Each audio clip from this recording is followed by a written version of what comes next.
그래서 오늘 이 자리에 있는 모든 여러분들에게 주께서 정말로 오늘을 기점으로 은혜의 기점을 삼기를 원하신다라는 거예요. 그래서 권사님처럼, 죄송해요, 누굴 지칭하면 안 되지만, 그리고 항상 제가 질문했을 때 아멘 크게 외치는 어떤 한 김모 집사님처럼, 자, 오늘은 다 침노하셨으면 야, 이런 자세 너무 좋아요. 나도 뺏기지 않으리라. 예, 이런 자세 좋습니다. 이런 자세로 함께 하셨으면 좋겠어요. 우리 한번 크게 고백하고 시작하겠습니다. 아멘. 아멘. 자, 오늘 106번째 주인공이죠. 자, 그리스도를 장사한 아리마대 요셉, 우리 함께 고백하시겠습니다. 그리스도를 장사한 아리마대 요셉. 그 가운데 우리 주신 하나님의 말씀은 요한복음 19장 38절 말씀, 신약성경 181면 2면에 있는 말씀이 되겠습니다. 요한복음 19장 38절의 말씀, 신약성경 181면 2면에 있는 말씀이 되겠습니다.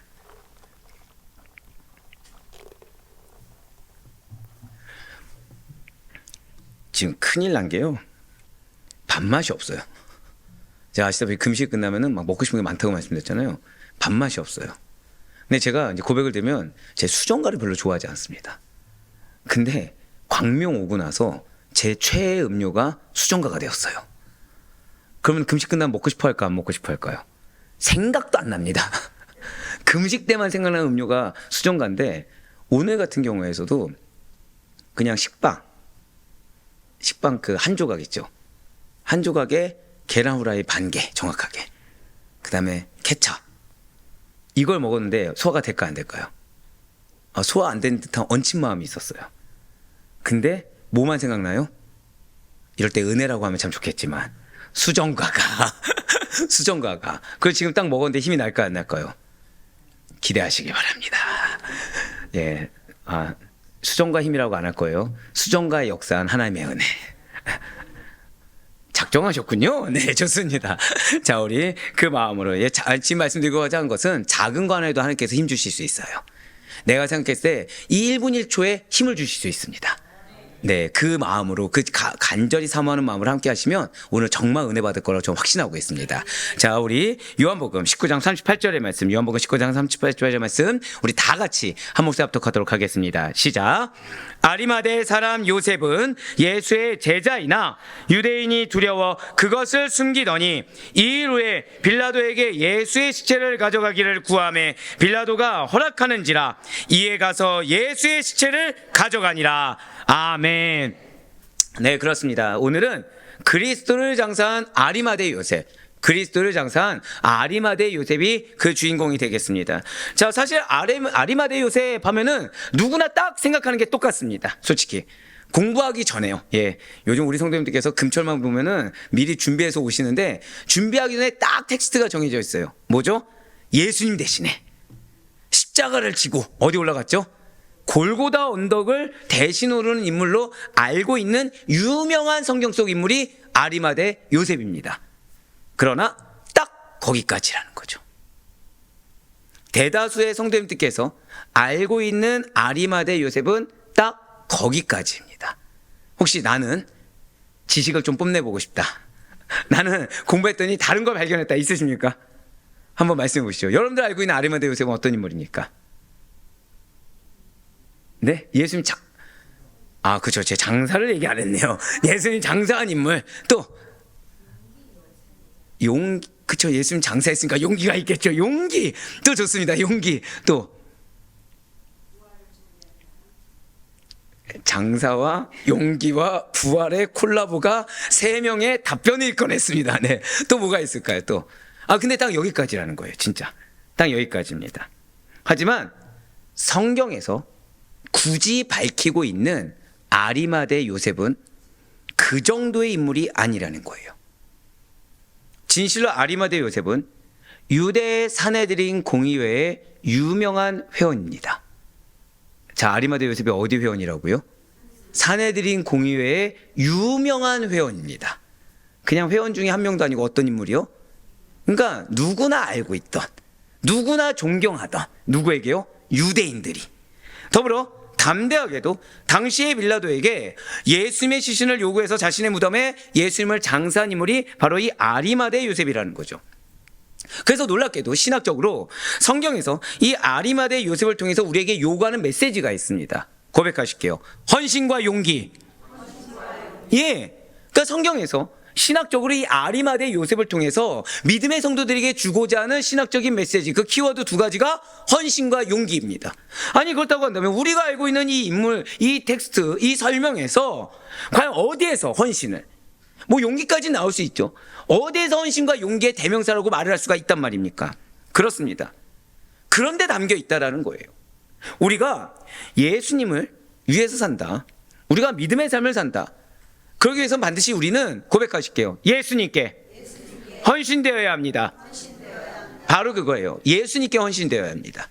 사람도 아니고요, 건물도 아니고요, 예수님께 헌신되어야 됩니다. 예수님께 헌신된 삶을 살기 위해서는 반드시 용기가 필요해요. 제가 그래서 아까 잠깐 말씀드렸듯이 제일 마지막에 6시 반 정도에 연락 오신 분이 계세요. 어떻게든 오려고 하신 겁니다. 근데 바람자국을 띌 수가 없게 된 거예요. 어떻게든. 근데 그분의 고백이 무엇이었을까요?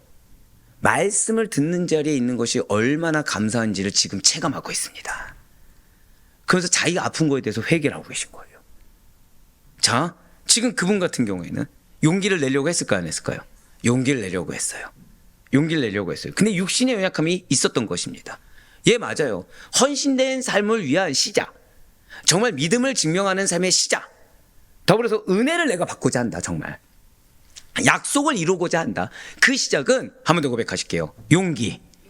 용기입니다. 세상의 방식을 따르지 않기로 결단하는 용기.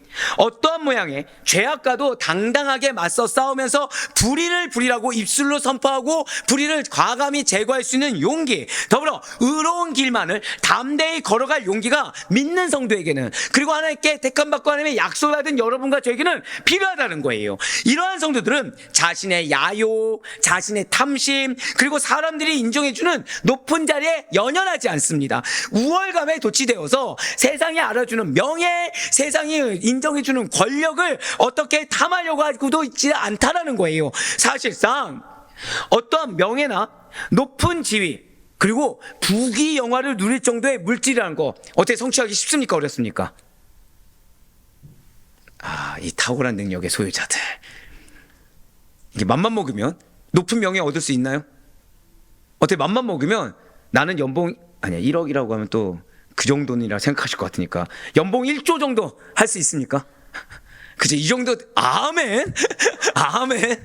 아멘 나왔네요. 어이구, 야, 이거를 믿음이라고 해야 됩니까? 이거를 믿음대로 됐으면 참 좋겠네요. 네. 자, 쉽습니까, 어렵습니까? 사실 침노하는 자세는 있어도 어렵다는 거죠. 예, 좋아요. 그럼 높은 지위 어떻습니까? 나는 지금 내가 맘만 먹으면 대통령이 될 수 있다. 난 지금 내가 딱 나가서 기조연설 한번 한 순간 모든 사람들이 나의 정치관을 다 수그러뜨리면서 내 말에 100% 나를 따를 수 있다. 그 정도 어떻게 있으십니까? 아니, 없어요. 어렵습니다. 그러다 보니까 이렇게 성경 가운데서 명예를 탐해서는 안 됩니다. 높은 지위를 탐해서는 안 됩니다. 물질을 탐해서 안 됩니다라고 했을 때 와 닿습니까? 안 와닿습니까? 별로 안 와닿아요. 별로 안 와닿습니다. 왜요? 나는 그 정도를 탐한다고 생각하지 않는다는 거죠. 나는 그 정도 위치에 있지 않다고 또 생각을 하는 겁니다. 그러나 그렇지 않다라는 거예요. 성경이 말하는 어떠한 명예, 높은 지위, 부귀 영화를 누릴 정도의 물질이라는 것은 잘 기억하셔야 돼요. 나에게 허락된 것 이상을 원하는 것, 나의 노력을 과대 포장해서 그 이상의 것을 바라는 것, 다른 사람들의 노력을 평가절하하면서 질투하는 것, 그리고 다른 사람들의 것을 은연중에 나의 것으로 만들고 이루면서 취하려는 것, 모두 다 사람이 아니라 하나님이 아니라 사람을 의식하는 것이고, 모두 다 세상의 명예와 권력을 탐하는 것이며, 모두 다 부귀 영화를 누릴 정도의 물질을 탐하는 모습이라는 것이죠. 즉 내가 생각했을 때 이 정도 위치나 내가 생각했을 때 어떤 양, 이게 아니라, 자, 성경에서 말하는 어떠한 명예, 높은 지위, 부귀 영화를 탐할 정도의 물질이 무엇이라고요? 나에게 허락된 거 이상을 원하는 거. 나의 노력을, 나는 노력을 1 정도 했어요. 근데 바라는 건 몇 정도 원해요? 막 10 정도를 바라는 거. 다른 사람들이 이만큼 노력해서 이만큼 가져왔습니다. 근데 저 사람은 그 정도 가져갈 정도가 아니라는 거죠. 질투를 해서 평가절하하고 그것을 내 것이냐 착각하는 거. 더불어서 다른 사람들이 기껏 노력해서 쌓아온 것을 내 것으로 취하려고 하는 거. 그러한 것들이 세상의 명예와 권력을 탐하는 것이고 부귀영화를 누릴 정도의 물질을 욕심낸다는 것입니다. 그런데 좋아요. 그런 의미를 알겠습니다. 근데 아예 작정하고서 내가 그래 좋아. 나는 그렇게 욕먹어도 좋아. 나는 한번 노력해서 나는 그걸 탐해보겠어. 나는 명예와 높은 지위, 물질의 부유함이라는 것을 다른 사람의 것이라도 취해서 내가 가져보겠어 라고 한다고 해서 바라는 그대로 될까요, 안 될까요? 사실 그게 되기가 쉽지가 않다라는 거예요. 사실 만약에 그런다고 한다면 세상의 모든 사기꾼들은 다 부자가 돼야 됩니다. 만약에 그렇다고 한다면 세상의 모든 도둑들은 다 부자가 돼야 되고 다 높은 위치가 돼야 되죠. 근데 그렇게 됩니까, 안 됩니까? 그렇게 안 된다는 거예요. 그렇게 되기가 어렵습니다. 게다가 그렇게 되기가 어려운 것을 이루었다고 하더라도 그것이 무너졌어요. 겨우겨우 남의 눈에 피눈물을 흘리게 하면서 내가 그 자리를 차지했습니다. 근데 그것이 무너진 후에 다시 그 위치로 회복되기가 쉬울까 어려울까요? 그건 더 어렵다는 거예요. 내가 작정하고 하려고 해도 어려운 자리가 이 자리인데 이 자리에 있다가 내가 내려왔을 때 이 자리로 다시 올라가는 것은 더 힘들다는 거죠.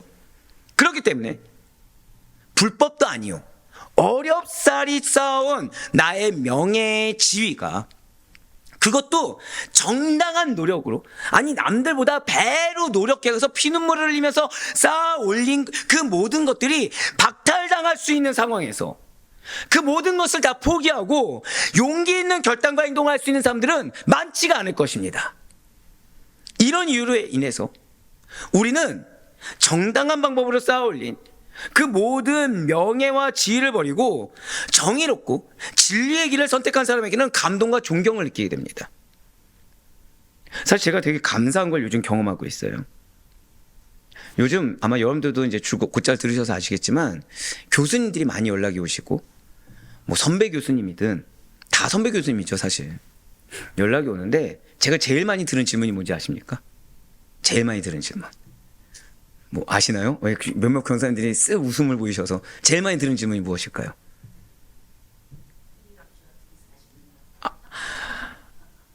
이게 교수님들은 정말 제 존경하는 교수님들은 돈이 중요하지 않습니다. 네네, 돈이 중요하지 않습니다. 어떻게 포기했냐는 거예요. 어떻게 포기했냐는 거예요. 근데 저는 솔직히 그 말씀 들었을 때 제가 뭘 포기했죠라고 그랬습니다. 인식을 안 하고 있었거든요. 근데 그분들은 항상 저를 볼 때마다 뭘 생각해요? 예, 그걸 생각하는 거예요. 왜 그 과목이 남아있고, 그리고 충분히 논문 주제라든지 그거에 대해서 강의안이라든지 이게 다 준비가 돼 있고 당연히 돼야 되는데 어떻게 그걸 포기했냐는 거예요.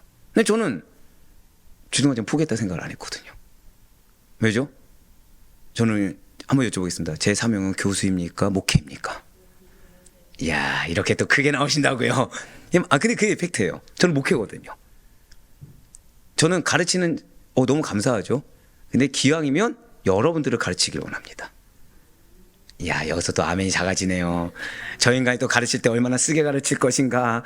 지금 겨우 우리 김성욱 교수님 우리 지금 수월하게 가르쳐주고 계신데 얼마나 또 우리 머리에 쥐나게 할 것인가. 언젠가는 듣지 않겠습니까? 언젠가는 지금. 예, 제 사명은 여러분들에게 있습니다. 감사해요. 아멘이라 주셔서. 제 사명은 여러분들에게 있고 아델포에 있습니다. 그러니까 저는 포기했다 생각을 안 한 거죠. 포기했다 생각 안 한 거죠. 근데 교수님들이 봤을 때는 포기한 거예요. 남들이 포기하기 힘든 걸 포기한 겁니다. 그러면서 그들의 무리 안에 자꾸 저를 끼게 해주시는 거예요. 그러면서 나이가 많든 적든 저를 우대해 주십니다.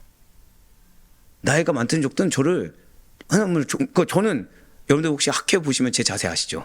학회 있을 때 제 자세 어떻죠? 여러분들처럼 이러고 있습니까? 아시다시피 제 자세는 네, 항상 이 자세입니다. 예. 왜냐면은 이게 학문적인 건, 학식적인 거나 신앙적으로 제가 감히 비할 바가 못 되는 분들이기 때문에 존경심을 표현할 수 없죠. 할 수밖에 없죠. 근데 당연히 이러고 있는 거예요. 근데 그분들은 이렇게 그 포기한 거에 대해서, 결단한 거에 대해서. 왜요? 영혼을 위해 내 거를 포기했다는 거예요.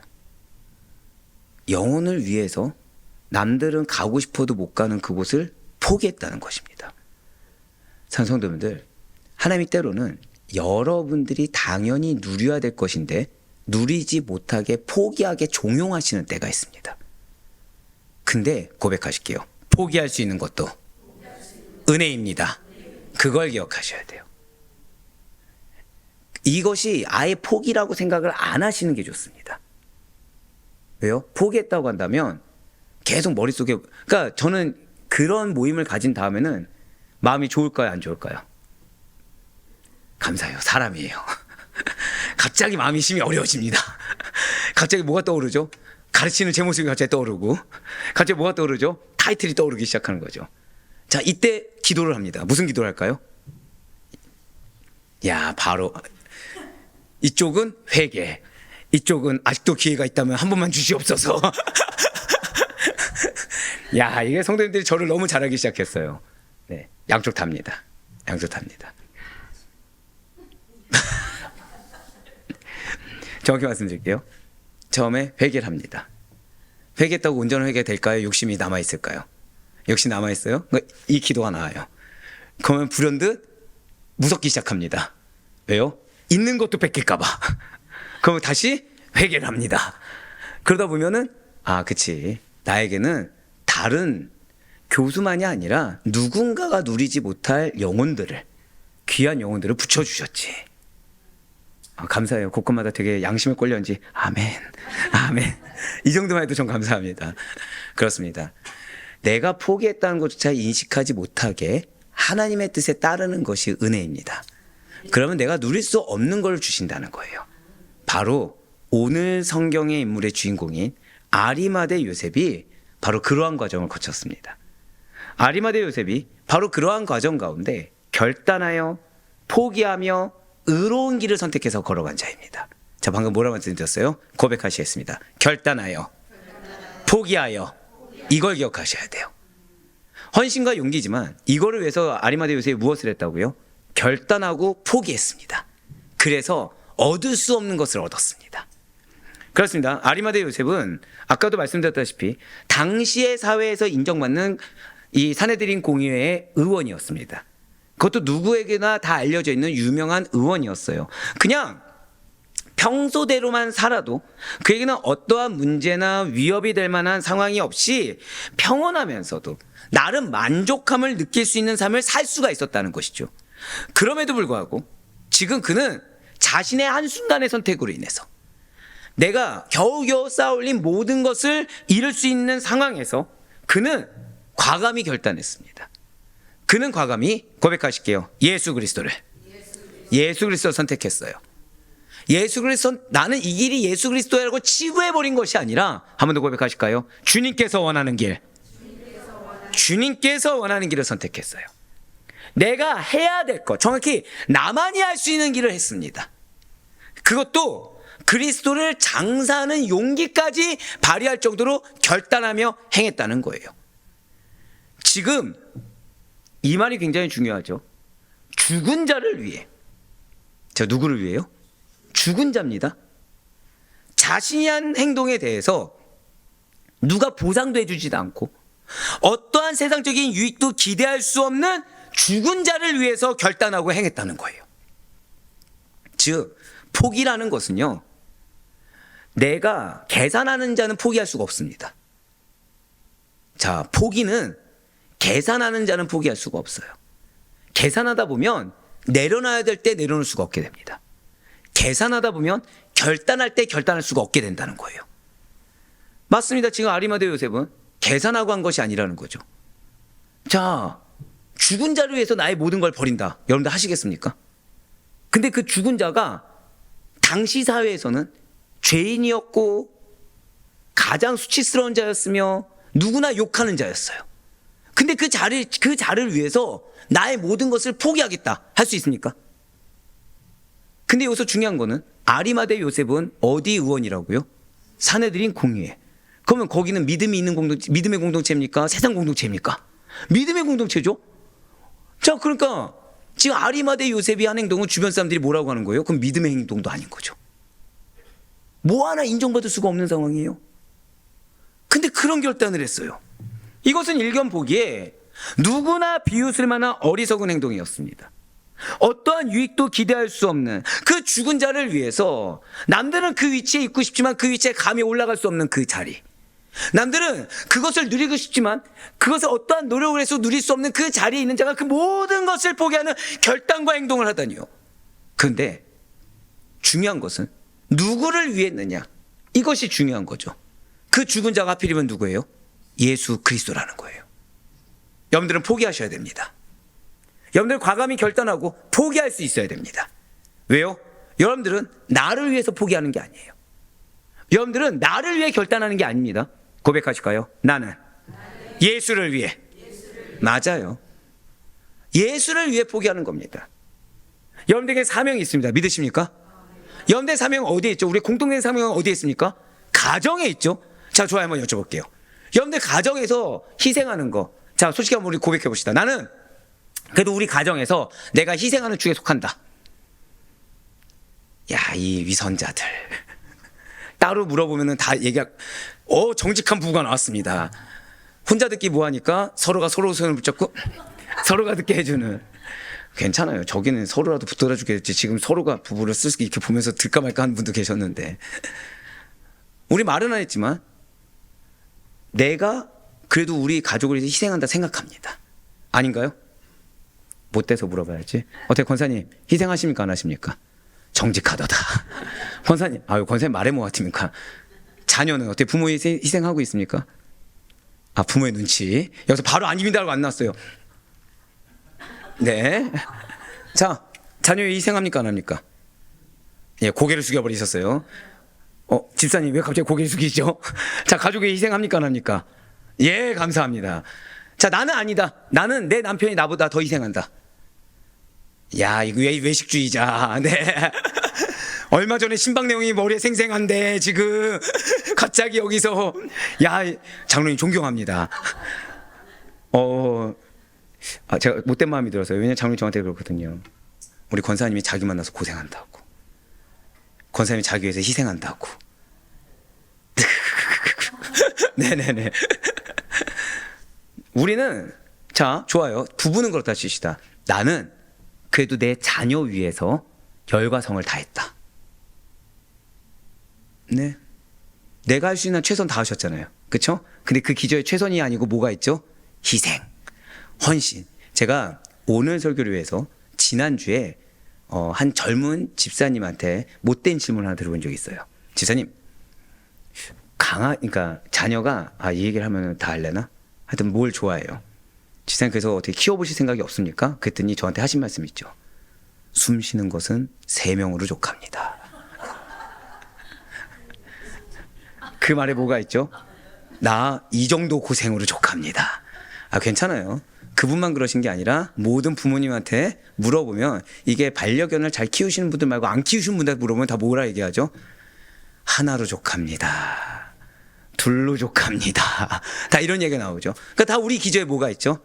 나는 희생하고 있다. 나는 헌신하고 있다. 예, 맞아요. 그래서 포기를 못하는 겁니다. 그래서 내가 내려놓지 못하는 거예요. 왜? 나는 이미 희생한 자이기 때문에 더 희생할 수가 없거든요. 난 이미 헌신한 자이기 때문에 더 헌신하기는 억울하거든요. 그러니까 내가 지금 이미 그렇게 자리를 잡고 있다 보니까 하나님은 우리에게 계속 뭐라 말씀하시죠? 자기 부인을 얘기합니다. 근데 난 지금 이미 어떤 상태예요? 이미 가족 안에서 어느 정도 자기 부인하는 자, 그런 교만이 이미 싹 트기 시작한 거죠. 아니에요. 자, 여러분들 가정에 대한 비전 누가 주셨습니까? 자, 누가 주셨다고요? 하나님 주셨죠. 그럼 하나님 위해서 나는 지금 가족을 위해서 희생하는 겁니까? 하나님의 사명을 위해서 순종하는 겁니까? 자, 그럼 다시 한 번 더 여쭤볼게요. 자, 좀 더 희생하시죠. 좀 더 희생하시죠. 여러분도 느끼셨죠? 지금 아멘이? 아멘 이겁니까? 아멘. 이게 참 신기한 게, 가족을 위해서 희생할 땐 갑자기 하나님이 없어져요. 가족을 위해서 다시 한 번 더 자기 부인 얘기할 때 하나님이 없어집니다. 근데 머리에 뭐가 있죠? 나의 가족은 하나님이 나에게 붙여주신 하나님의 자녀입니다. 내 배우자 누가 주셨습니까? 내 자녀 누가 주셨습니까? 자, 그렇기 때문에 여러분들은 지금까지 희생한 거 다 영으로 만드시고 지금부터 우리 하나님 앞에 다시 한 번 더 나를 십자가에 못 박고 자, 우리 피 흘림까지 헌신합시다. 이게 현실이에요, 지금. 그럼 난 지금 가족을 위해서 헌신하는 겁니까? 하나님을 위해 헌신하는 겁니까? 우리 고백합시다. 다시 하나님께로. 이게 회복돼야 되는 거예요. 여러분들, 우리 지금 관점을 바꾸셔야 됩니다. 난 배우자를 위해서 희생하는 게 아니에요. 난 자녀를 위해서 희생하는 게 아닙니다. 우리는 하나님의 말씀에 순종할 뿐이에요. 그래서 우리는 결단할 수 있는 거고, 그래서 우리는 내가 누려야 된다고 생각하는 권리를 포기할 수 있는 겁니다. 한번 고백하실게요. 포기도 하나님 앞에 서 있어야 가능합니다. 그거예요. 포기도 하나님 앞에 서 있어야 가능한 겁니다. 하나님 앞에 서 있지 않고 자꾸 내 아내, 남편 앞에, 자꾸 내 자녀 앞에, 자꾸 내 형제 앞에, 자꾸 내 부모 앞에 있으니까 내 안에 의만 쌓여간다는 거죠. 하지만 지금 놀라운 것은 우리는 다른 자를 위해서 포기하는 것이 아니에요. 우리는 다른 자를 위해서 용기 있는 행동을 하는 것이 아닙니다. 우리는 한 번 더 고백하실까요? 나는 예수를 위해. 바로 그거예요. 나는 예수를 위해서 좀 더 인내할 수 있는 거고, 나는 예수를 위해서 내가 부모로서 누릴 권리를 포기할 수 있는 것이며, 난 예수를 위해서 아내로서 남편으로서 누릴 권리를 포기할 수 있는 겁니다. 왜요? 나의 그거 대신에 내 배우자와 자녀가 예수를 만난다. 감사합니다. 순간 이 믿음 없는 자들이 할 뻔했는데 한 명이라도 할렐루야 나왔어요. 그러면 포기할 수 있습니까? 없습니까? 근데 왜 안 하시죠?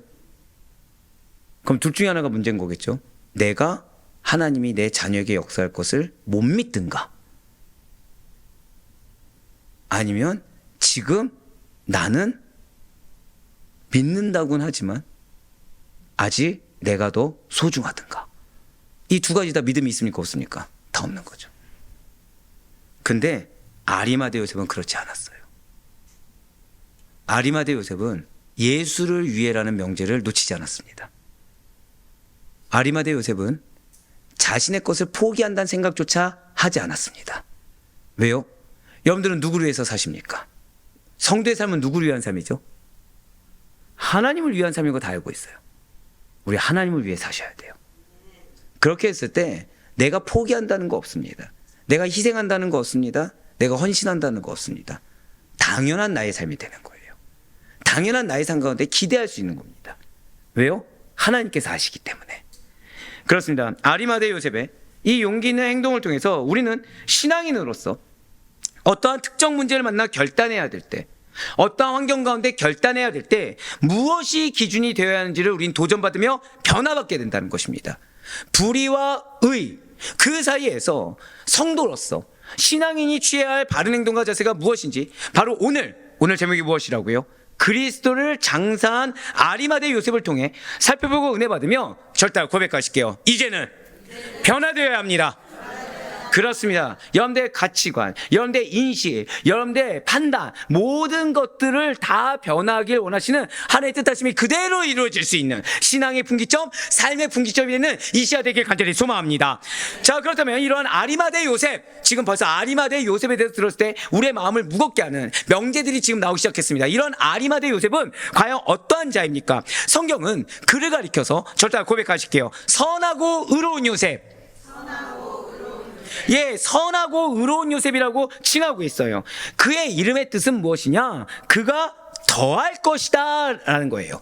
자, 아리마대 요셉의 이름의 뜻이 무엇이라고요? 그가 더할 것이다 입니다. 특별히 오늘 주인공이 요셉을 부를 때 항상 그 이름 앞에 뭐가 붙습니까? 아리마대가 붙죠. 그 이유가 무엇일까요? 그렇죠. 그의 고향이 아리마대이기 때문입니다.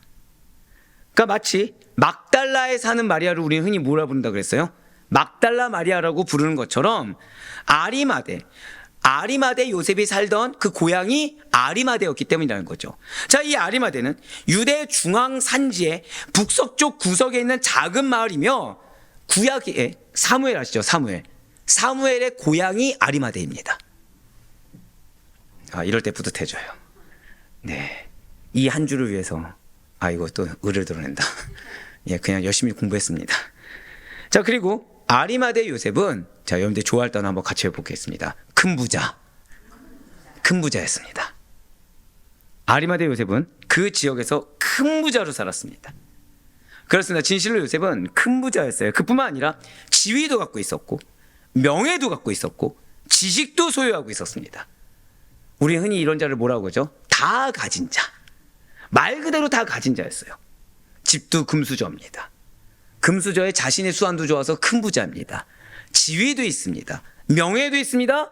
똑똑함, 지식까지 다 갖고 있었어요. 그리고 이러한 아리마대 요셉이 그 정도 위치에 올라 있을 당시에 예수님의 재판이 사내들인 공회에서 열리고 있었다는 거예요. 그러나 아리마대 요셉은 이 사내들인 공회의 불의한 결정에 동조하지 않은 사람이었습니다. 아리마대 요셉은 무엇을 했다고요? 불의에 동조하지 않았습니다. 앞서 말씀드린 대로 아리마대 요셉은 선하고 의로운 신앙을 소유한 자였어요. 그리고 그는 당시의 유대인의 최고 의결 기관이었던 사내들인 공회의 사람들의 인정받는 의원이었습니다. 이 공회에서 주로 재판을 담당하고 있었는데 예수님의 재판 역시도 이 공회에서 이루어지고 있었다는 거죠. 당시 아리마대 요셉은 매우 신중했고 선하며 의로운 사람이었어요. 근데 이걸 기억하셔야 됩니다. 지금 아리마대 요셉은 어떠한 자로 말씀드렸죠? 큰 부자. 또 뭐가 있었다고요? 지위도 있었고 명예도 있었고 지식도 있었습니다. 자, 그러면 사람들의 세력권이 있었을까요? 없었을까요? 당연히 있었겠죠. 그 사람으로서 요구되어지는 어떤 위치가 존재할 수밖에 없었다는 것입니다. 당시에 이 유대 사회에서 지금 굉장히 중요한 핫한 이슈가 누구였을까요? 예수의 처분이었다는 거예요. 예수를 어떻게 처분할 것인가? 자, 이러한 재판이 지금 이루어지는 상황이었습니다. 그런데 아리마대 요셉은 신중했고 선하며 의로운 사람이어서 예수님의 재판에 가담하지 않습니다. 예수의 재판에 가담하지 않았어요. 당시에 이렇게 예수님의 재판에 가담하지 않는 사나들의 공의의 의원은 성경과 당시의 사회 사략을 보면 아리마대 요셉이 유일합니다. 즉 왕따를 당할 각오를 했어요. 사람들의 시선을 신경 쓰지 않았습니다. 즉 내가 이 무리에서 어떤 위치에 있기 때문에 어쩔 수 없이 이걸 선택한 마치 빌라도와 같이 그런 행동을 아리마대 요셉은 하지 않았다는 거예요. 누가복음 23장 50절과 51절 말씀 보도록 하시겠습니다. 미리 말씀드리지만 51절 말씀은 아리마대 요셉에 대해서 키가 되는 말씀 중에 하나입니다. 공회의원으로 선하고 의로운 요셉이라는 사람이 있으니 그들의 결의와 행사에 찬성하지 아니한 자라. 그는 유대인의 동네 아리마대 사람이요 하나님 나라를 기다리는 자라. 아멘. 지금 누가복음이죠. 누가는 마태와 마가에 비해서 비교적 요셉이라는 인물에 대해서 자세히 소개하고 있습니다. 마태는 요셉을 부자라고 소개함으로써 구약의 예언 성취에 초점 맞추고 있습니다. 자, 방금 뭐라 말씀드렸나요? 뭐가요? 부자가. 뒤에 나옵니다. 이 기억해 두셔야 돼요. 마태는 부자로 이 요셉을 소개함으로써 구약의 예언 성취에 초점 맞추고 있어요. 그리고 마가는 존귀한 공회원이요 하나님 나라를 기다리는 자로 소개함으로써 당시 사내들이 의회 안에서도 예수 그리스도의 제자가 있었음을 보여준다라는 것입니다. 자, 이어서 마태복음 27장 57절 말씀과 마가복음 15장 43절 말씀을 같이 보도록 하실게요. 저물었을 때 아리마대 부자 요셉이라는 사람이었으니 그도 예수의 제자라. 뒤에 나오지만 이 부자 요셉이 굉장히 중요한 말입니다. 자, 43절 아리마대 사람 요셉이 와서 강돌이 빌라도에게 들어가 예수의 시체를 달라 하니 이 사람은 존경받는 공회원이요 하나님의 나라를 기다리는 자라. 아멘. 그러나 지금 이러한 마태, 마가와 달리 누가는 이러한 요셉의 신분, 요셉의 지위뿐만 아니라 그 신분에 따른 고백하실게요. 성품과 인품, 개인적인 그 성품과 인품을 자세히 소개하고 있어요. 자, 누가는 아리마대 요셉이 공회 의원으로서 자신의 직분을 수행함에 있어서 충실했음을 보여줍니다. 특히 이런 성실함, 이런 충성됨에 대해서 누가는 선하고 의로운 사람이라는 표현으로 강조한다는 거죠. 존경할 만한 좋은 자질을 가진 아리마대 요셉의 그 인품의 탁월성과 율법과 규례를 준수함에 있어서 흠없는 모습을 부각시키고 있었다는 거예요. 절대 고백하시겠습니다. 본이 되고 있습니다. 그렇습니다. 아리마대 요셉은 본이 되는 자라는 거죠. 그러니까 일부 영화에서 좀 왜곡돼서 아리마대 요셉에 대해서 마치 지기 싫은데 억지로 지어하는 그런 모습은 성경을 정말 모르기 때문에 나오는 거고, 사실 아리마대 요셉은 그러한 자가 아니라는 것입니다. 선하고 의로운 자예요. 선하고 의로운 자고 평소에 그의 그 언행에 대해서도 본이 되던 자였다는 거죠. 이러한 강직하고도 성실한 인품을 지닌 아리마대 요셉은 아무리 다른 공회 의원들이 예수의 처형을 당연시 여겼고 당시 그 의회의 흐름이 예수의 처형을 대세인 것처럼 몰고 갔다고 하더라도, 그 공동체의 흐름이 불법을 행함이 대세라고 하더라도 그러한 잘못된 결정에 반대표를 던질 수 있는 자가 아리마대 요셉이었다는 것입니다. 그래서 누가복음 23장 51절 말씀을 다시 한번 더 보도록 하실게요. 자, 지금 붉은색 부분에 보시면 그들의 결의와 행사에 찬성하지 아니한 자라 라고 나와 있지 않습니까? 즉 요셉은 예수님의 무지함을 인정하고 있었어요. 아무리 사람들이 그게 맞다라고 여겨도 이건 틀렸어 라고 생각하고 있었습니다. 그래서 산헤드린 의회에서 내 위치가 어떠하든지 간에 그들의 음모에 찬성하지 않았다는 것입니다. 산헤드린 공회의 다수의 결론이 예수님을 죽이기로 뜻을 세워 결의하고 그 결의대로 예수님을 빌라도에 넘기려는 일련의 모든 행동이었음에도 불구하고 홀로 그 결정에 동의하지 않았다는 것이죠. 심지어 자신의 동료들의 결정대로 십자가에 처형당한 예수님의 시신을 자신의 무덤에 장사 지내기까지 했다는 것입니다.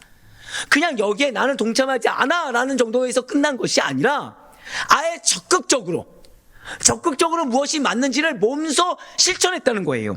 그렇습니다. 분명 당시 산헤드린 공회에서 존경받는 자였어요. 이미 위치가 있었고 일부 신학책에서는 가만히만 있어도 이 의회 회원장이 될 수 있는 그 정도의 가능성이 있는 자가 이 요셉이라고 일컫고 있습니다. 그럼에도 불구하고 무엇 하나 부족함이 없는 요셉이었고 미래가 보장된 요셉이었음에도 불구하고 그는 모든 것을 다 버렸어요. 예수님의 제자가 되었습니다. 그것은 고백하실게요. 확신했습니다.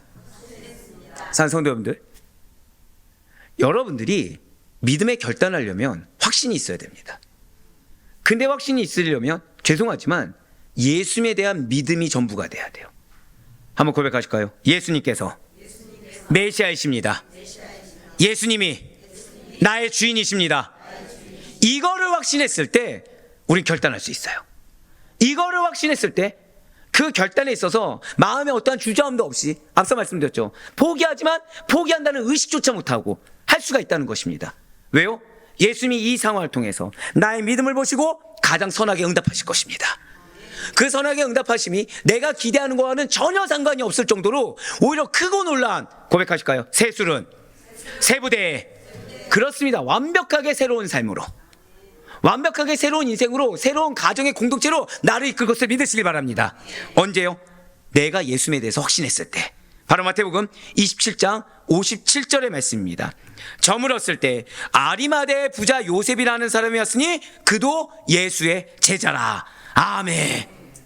정체성이 나왔죠. 정체성이 나왔어요.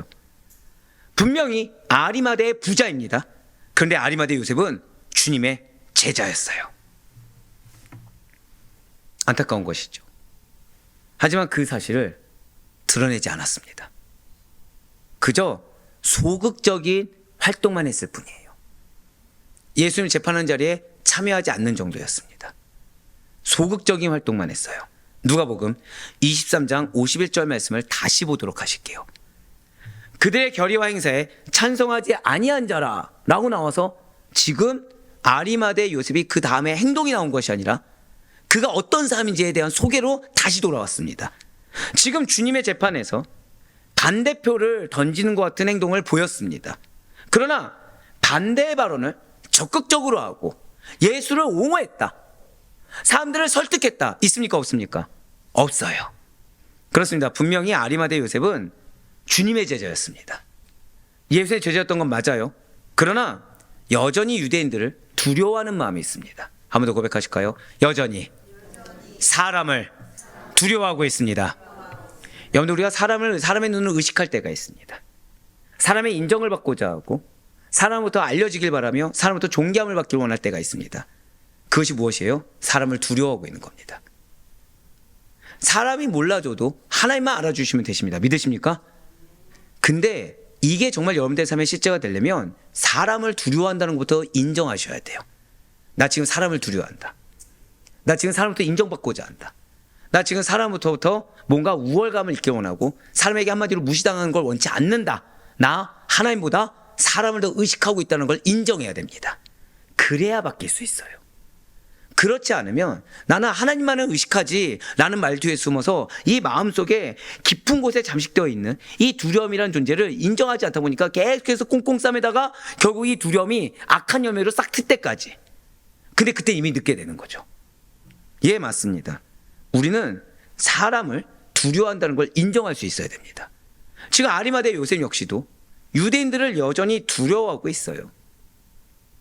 사실 이 정도 행동만 해도 대단한 거죠. 그들의 결의와 행사에 찬성하지 않는 것만 해도 대단한 행동이 맞습니다. 근데 성경의 지금 명확한 판단은 무엇이죠? 아직까지 유대인들을 두려워하더라입니다. 그러니까 우리가 생각했을 때 이 정도 결단만 해도 대단하다고 여길 수 있어요. 근데 항상 하나님은 과연 뭐라고 평가하실까를 보셔야 돼요. 왜요? 하나님의 평가는 여전히 가족을 두려워하더라. 여전히 사람을 두려워하더라. 여전히 돈을 두려워하더라. 그 평가할 수가 있다는 거예요. 하나님이 여러분들을 어떻게 평가하실지를 냉정하게 보시길 바랍니다. 그렇지 아니하면 온전한 해결, 온전한 응답을 우리가 보기란 유언해 줍니다. 왜요? 아직까지 내가 사람을 두려워하는 믿음이거든요. 이거 믿음이라 할 수 있습니까? 없습니까? 없겠죠. 그럼 우리에게 있어 가장 최우선은 그 사람을 두려워하는 것부터 해결해야 되기 때문에 계속 뭐를 부딪히게 해요? 그 두려워하는 대상을 부딪히게 하는 겁니다. 그러니까 예를 들어서 내가 자녀를 신경 쓰고 있어요. 그럼 무슨 일이 생기죠? 자녀랑 부딪히는 일을 계속 주는 거예요. 내가 배우자를 신경 쓰고 있어요. 그럼 무슨 일을 주시죠? 계속 배우자랑 부딪히는 일을 주시는 거예요. 내가 돈에 대해서 사실 매여 있어요. 그럼 계속 뭐에 매이게 됩니까? 아무리 많은 돈을 주셔도 또다시 돈에 허덕이 있는 상황을 계속 주시는 겁니다. 내가 사람의 인정을 받고자 합니다. 그러면 계속해서 나보다 더 다른 사람이 인정받는 그런 상황들을 계속해서 주시는 거예요. 이거를 해결할 수 있는 비결은 딱 하나입니다. 우리 한번 더 고백하실게요. 솔직히 나는 사람을 두려워합니다. 이거 먼저 시작하셔야 돼요. 솔직히 나 지금 사람 두려워한다. 솔직히 나 돈을 두려워한다. 솔직히 나는 지금 하나님이 중요하다고 하지만 나는 그거보다 내가 이걸 더 중요시 여긴다는 걸 솔직하게 고백할 수 있어야 됩니다. 그래야 변화될 수 있어요. 그래야 승리할 수 있습니다. 그래야 그 다음으로 한 걸음 나아갈 수가 있다는 거예요. 예, 맞습니다.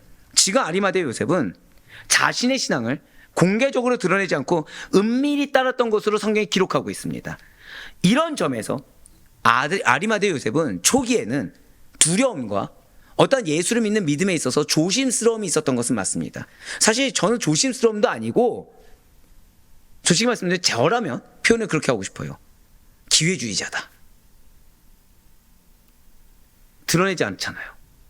공회에 있으면서 내 명예는 챙기잖아요. 근데 따르는 척은 하는 거죠. 그런데 중요한 것이 있어요. 분기점이 생깁니다. 한 번 더 고백하실까요? 나에게도 분기점이 있습니다. 자, 고백하셨죠?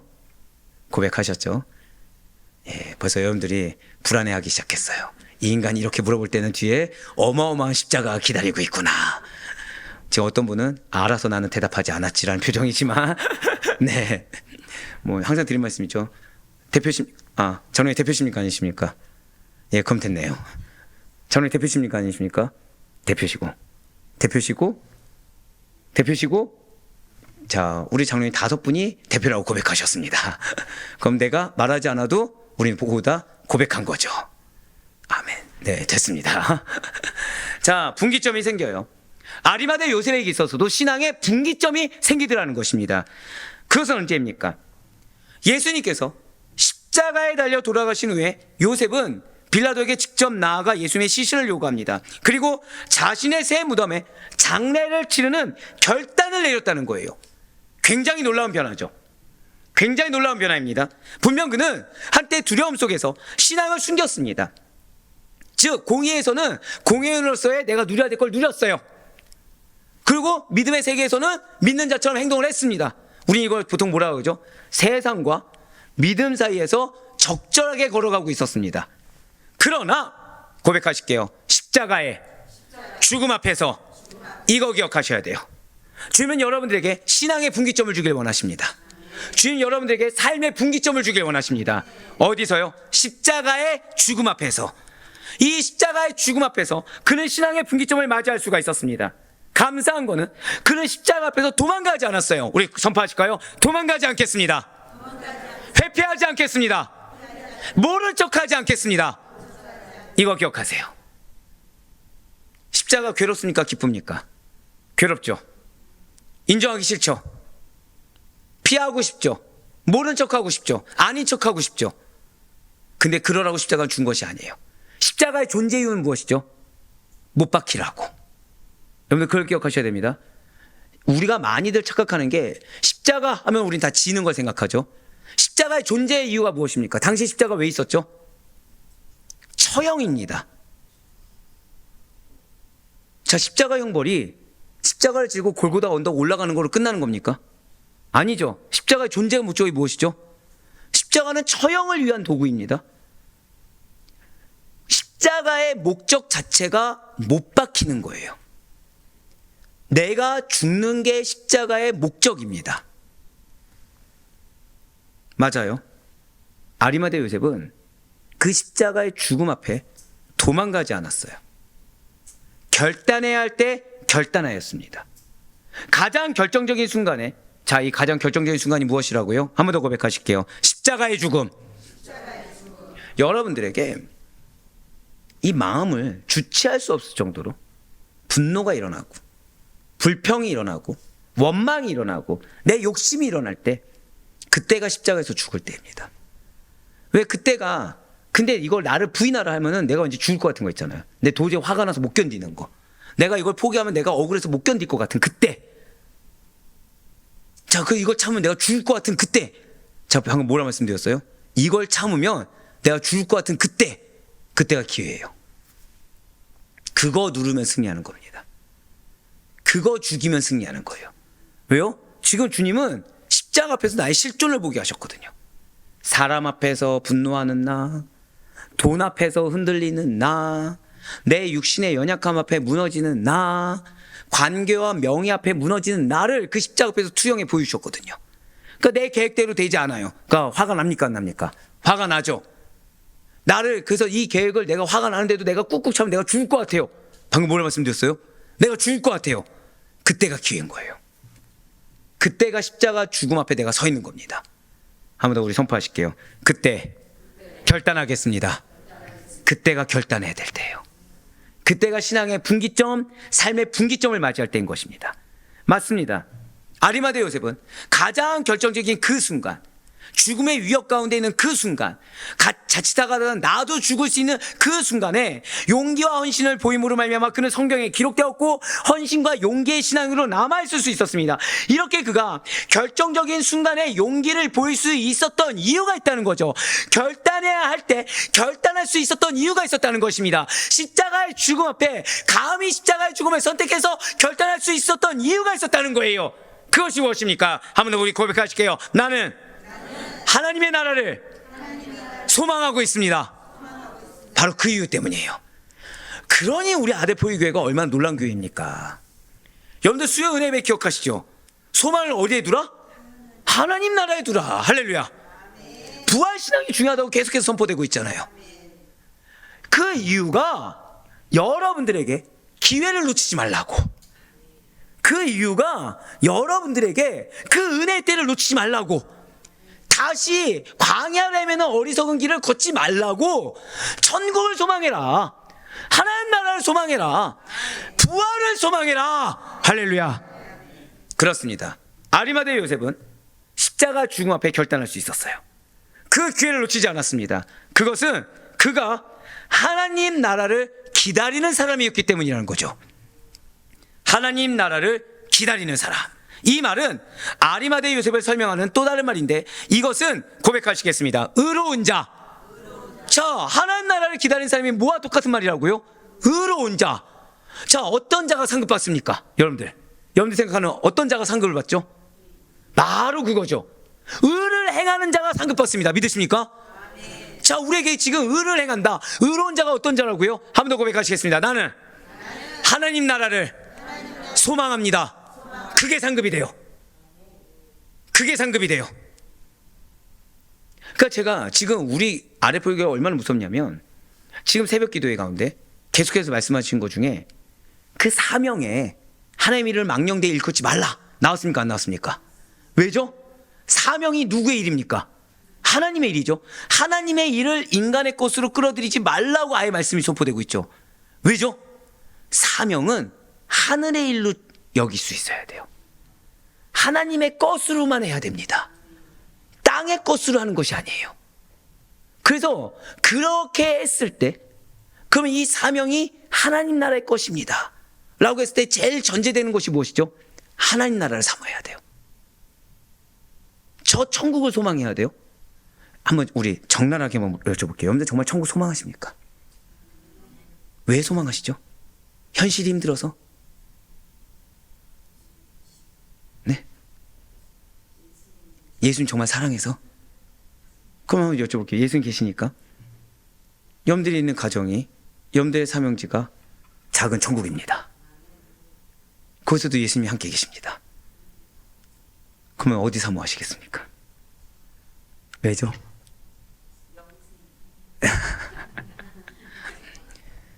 이 질문이 이단이 하는 질문입니다. 이 질문이 이단이 하는 질문입니다. 자, 하나님 나라에 예수님이 계십니다. 또 이단이 하는 질문이라고 해서 지금 의심부터 하고서 아멘도 안 하는 거 보세요. 지금 이건 아멘 하셔야 돼요. 자, 예수님 계시죠? 우리 예수님 사랑합니다. 그분과 함께 평생을 같이 하고 싶습니다. 그래서 뭐라 얘기하죠? 그래서 이 땅에서 사명이라 얘기하지 않고 이 땅에서 무언가를 해야 된다는 거예요. 그래서 이 땅에서 예수님과 함께 무언가를 해야 된다는 거예요. 그러기 위해서는 이 프로그램이 필요하고 이 프로그램이 필요하고 이 물질이 필요하다는 거예요. 자, 지금 뭐가 교묘하게 들어갔어요? 자, 하나님은 전지전능하십니다. 믿으십니까? 하나님의 일에 있어서 인간의 것이 필요합니까? 필요 없습니까? 필요 없죠. 근데 우리에게 왜 요구하시죠? 인격적인 하나님이시기 때문에 우리의 사랑을 받길 원하시는 거예요. 우리와 친밀하게 교제하길 원하시는 거예요. 이 땅에서의 우리의 시간이 의미가 있는 것은 하나님과의 인격적인 교제의 시간이 의미가 있는 거지, 하나님 없이 사는 내가 치부해버리는 시간은 이미 새벽기도에 말씀드렸죠. 어떻게 된다고요? 삭제돼 버립니다. 근데 이단은 의미를 부여하죠. 인간의 것에, 세상의 것에 의미를 부여합니다. 절대 아니에요. 하나님 나라를 기다리는 자, 이것이 요셉의 이름이었, 요셉의 또 다른 말이었는데 이것은 의로운 자와 같은 말입니다. 왜일까요? 왜냐하면 하나님 나라를 기다리는 자는 유대적인 표현입니다. 유대적인 표현으로서 거룩하고 의로운 자를 뜻하기 때문이에요. 자, 뭐라 말씀드렸습니까? 하나님 나라를 기다리는 자, 이것은 어떤 표현이라고요? 유대적 표현이에요. 유대적 표현으로서 무엇을 가리킨다고요? 거룩하고 의로운 자. 그 우리식으로 말하면 거룩하고 의로운 자는 무엇을 바라본다는 거예요? 반드시 하나님 나라를 사모합니다. 반드시 하나님 나라가 도래할 것을 기다리면서 깨어있는 열처녀와 같이 준비하게 되는 것입니다. 자, 이거 수요일날 들으셨나요? 안 들으셨나요? 제가 항상 소름을 돋는다니까요, 진짜. 그래서 깨어있으면서 예수 그리스도의 장성한 분량까지 열심히 배워나가는 거예요. 열심히 정진하는 거예요. 그러니까 내 임의대로 해석할 틈이 있습니까? 없습니까? 전혀 없는 거죠. 내가 하나님 나라의 법칙에 맞춰간다는 거예요. 그러니까 나를 위한 하나님입니까? 내가 하나님의 영광을 위해서 존재합니까? 그래서 거룩하고 의로운 자라는 거예요. 계속해서 거룩해지기 위해서, 계속해서 의로워지게 나아가는 자. 그렇습니다. 아리마대 요셉은 거룩하고 의로운 유대인으로서 그 시대의 암울함 속에 메시아의 임재를 통한 하나님 나라의 도래를 갈망하던 참된 신앙의 소유자였습니다. 앞서 말씀드린 것처럼 요셉은 세상에서 지위, 명예, 물질에 있어서 전혀 부족함이 없던 사람이에요. 하지만 그는 본질적으로 이런 것들이 자신의 소망이 될 수 없음을 알았습니다. 인간의 소망이 될 수 없음을 알았어요. 그래서 그의 육적인 만족은 가능했겠지만 영적 갈증은 채워질 수가 없었다는 거죠. 아리마대 요셉에게 있어서 영원한 소망은 하나님 나라의 도래였습니다. 누가복음 23장 51절 말씀을 다시 보도록 하실게요. 지금 붉은색 표현된 보시면 하나님의 나라를 기다리는 자다. 이러한 요셉의 영적 갈증을 해결해 줄 수 있는 분, 만족시켜 줄 수 있는 분은 누구밖에 없습니까? 예수 그리스도밖에 없어요. 여러분들 영적 갈증을 느끼셔야 됩니다. 영적인 공감을 느낄 수 있어야 돼요. 그래야 예수가 전부 됩니다. 그래야 성령 충만을 사모할 수 있고, 그래야 나의 허다한 걸 내려놓고, 그리고 내가 무언가를 해야 내가 채워질 수 있다는 착각을 버리게 됩니다. 우리가 영적인 갈증조차 못 느끼고 내 지금 육신의 어떠한 연약함만이 보인다. 이건 아주 크나큰 문제입니다. 지금 나는 거룩과 의하고는 전혀 하등 상관없이 살아가고 있는 내 시간은 지금 어떤 상태예요? 삭제되어가는 시간입니다. 지금 이거에 대한 경각심이 있어야 돼요. 맞습니다. 우리는 영적으로 갈급한 자들입니다. 이 영적인 갈증을 해결할 것은 예수님밖에 없어요. 또한 예수님께서는 아리마대 요셉이 고대하는 하나님 나라를 실현시켜 주실 수 있는 유일하신 분이십니다. 여러분들의 가정 가운데, 여러분들의 인생 가운데 하나님 나라를 실현시켜 줄 수 있는 분은 예수님밖에 없습니다. 근데 이 예수님에 대해서 내가 임의로 판단한다고 한다면 지금 이미 나의 삶은 누구의 것입니까? 예수의 것입니까? 나의 것입니까? 나의 것이 되겠죠. 그러니 천국이 임할 수 없죠. 그러니 갈증을 느껴도 갈증인 줄도 모르고 계속해서 돈, 물질, 사람, 인간 세상의 것들로 자꾸 채우려만 하겠죠. 아니라는 거예요. 그렇다고 해서 좋습니다. 요셉은 하나님 나라를 실현시켜 주실 분으로 예수 그리스도를 오직 믿고 그것을 소망하며 나아갔습니다. 자, 여기서 진짜 거룩하고 의로운 자, 여기서 진짜 하나님 나라를 소망한 자가 어떻게 살아가는지를 요셉은 또 보여주고 있다는 거예요. 그는 하나님 나라가 임하는 것에만 소망을 두고 현재의 삶을 등한시하거나 불성실하게 대하거나 두 개의 길을 같이 걷거나 절대 그렇게 하지 않았다는 거예요. 그는 자신이 맡은 직무와 사회적 책임에 최선을 다하되 하나님 나라를 사모하는 자세를 지녔습니다. 근데 이것조차도 회개를 합니까? 안 합니까? 회개를 한다는 거죠. 어디 앞에서? 십자가 죽음 앞에서. 그러니까 내가 이만큼 노력하는데 이거에 취하지 않았어요. 너무 당연하게 여겼다는 거죠. 하나님 나라를 소망했기 때문에 이 땅의 시간이 지금 결산되고 있다는 걸 알고 있어요. 하나님 나라를 소망했기 때문에 지금 내가 맡은 직무를 누가 주신 겁니까? 하나님 주신 거예요. 지금 나의 위치를 누가 주셨습니까? 하나님 주신 거예요. 그러니까 내가 힘든 게 중요합니까? 책임을 다하는 게 중요합니까? 여러분들 한번 생각해 보세요. 여러분들이 회사 사장입니다. 직원이 있어요. 일을 맡겼습니다. 근데 한 명은 이 일을 완수하는 것에 목적을 두고 있고, 한 명은 자신의 신병 작게 목적을 둬서 일을 해야 되는데 계속 일해서 딜레이되고 일해서 못하고 이런 핑계 댑니다. 어느 쪽이 충성된 직원입니까? 전자죠, 전자. 왜죠? 회사는 직원하고 고용을 왜 합니까? 직원이 그 일을 처리하라고. 거래 관계인 거죠. 그 일을 처리하는 거에 대해서 대가로 월급을 주는 겁니다. 근데 회사는 가족 공동체입니까? 사회 공동체입니까? 사회 공동체죠. 근데 그 회사에서 내가 가족 공동체인 것처럼 나의 연약함을 알아줘, 내가 뭐가 부족함을 알아줘, 내가 지금 이렇게 힘든 걸 알아줘라고 하면 그 회사에서 먹힐 수가 있습니까? 없습니까? 전혀 안 된다는 거죠. 더불어서 우리는 지금 하나님 나라의 공동체입니다. 믿으십니까? 하나님 나라 공동체에서 하나님의 법이 아니라 내 인간의 법을, 내 개인의 법을 들이민다고 한다면 나는 지금 하나님 나라의 법에 맞춰서 사는 자일까요? 아니면 내 세계에 빠져 사는 사람일까요? 내 세계에 빠져 사는 사람이죠. 그렇기 때문에 정말 하나님 나라의 법칙에 사는 자들, 정말 거룩하고 의로운 자들, 정말 하나님 나라를 소망하는 자들은 사회적인 책임에 자신이 맡은 직무에 최선을 다하면서 이거에 대해서 이상하게 여기는 것이 아니라 계속 뭐만을 사모해요? 하나님 나라를 사모하고 그분과 인격적인 교제를 사모하고 그분의 칭찬을 사모하고 그분과의 사랑을 사모한다는 거예요. 그렇기 때문에 내가 결단해도 결단이 아닌 겁니다. 내가 희생해도 희생이 아닌 거예요. 너무나도 진부한 표현이긴 하지만 이 표현 이상이 없는 것 같아요. 여러분들 누군가를 사랑합니다. 그러면은 내가 무언가를 해도 아침에 일찍 일어나든 내가 물질로 선물하든 아깝습니까? 안 아깝습니까? 근데 내가 만약에 계산했어요. 아, 내가 이 여자한테 5시부터 일어나서 모니콜 해주러 지금 내가 2시간을 거쳐서 가. 그렇게 생각 안 했습니다. 아, 왜냐면 이 교제권이 멀었어가지고 네, 갑자기 순간 오해 소지가 있을까봐. 근데 만약에 예를 든 겁니다. 여러분들 생각을 더 깊게 하지 마세요. 예를 든 겁니다. 근데 사랑한다고 하면서 막 마음속으로 왜 맨날 나만 데리러 가? 내가 지금 이렇게 이렇게 이만큼을 제공해주고 이렇게 헌신했는데 왜 나한테 돌아온 건 겨우 꽃꽂이 하나야? 막 이거 사랑입니까 아닙니까? 아니죠. 그럼 한번 여쭤볼게요. 여러분들 하나님 사랑하십니까? 정말 아멘이십니까? 여러분들 계산 안 하시나요? 그럼 계산하면 사랑입니까 아닙니까? 우린 거래를 하고 있다니까요. 그럼 하나님 나라가 임할 리가 있습니까 없습니까? 없죠. 여기서 또 문제가 생겨요. 옆에 가정을 봤더니 하나님 나라가 임한 게 보이는 거예요, 내 눈에. 옆에 지체는 변화되는 게 보이는 거예요. 이때 마음에 뭐가 들어가죠? 질투. 마치 나는 지금 이 사람한테 이제 어느 순간 막 사랑의 마음이고 아니고 내가 막 뭘 하는지 따졌어요. 따지면서 막 불평불만이 생겼어요. 근데 그 사람한테 갑자기 누가 흔한 말로 치근덕거리기 시작하는 겁니다. 갑자기 막 대시를 하고 꽃다발을 선물하고 하기 시작한 거예요. 그럼 마음 가운데 갑자기 뭐가 치밀어 오르죠? 내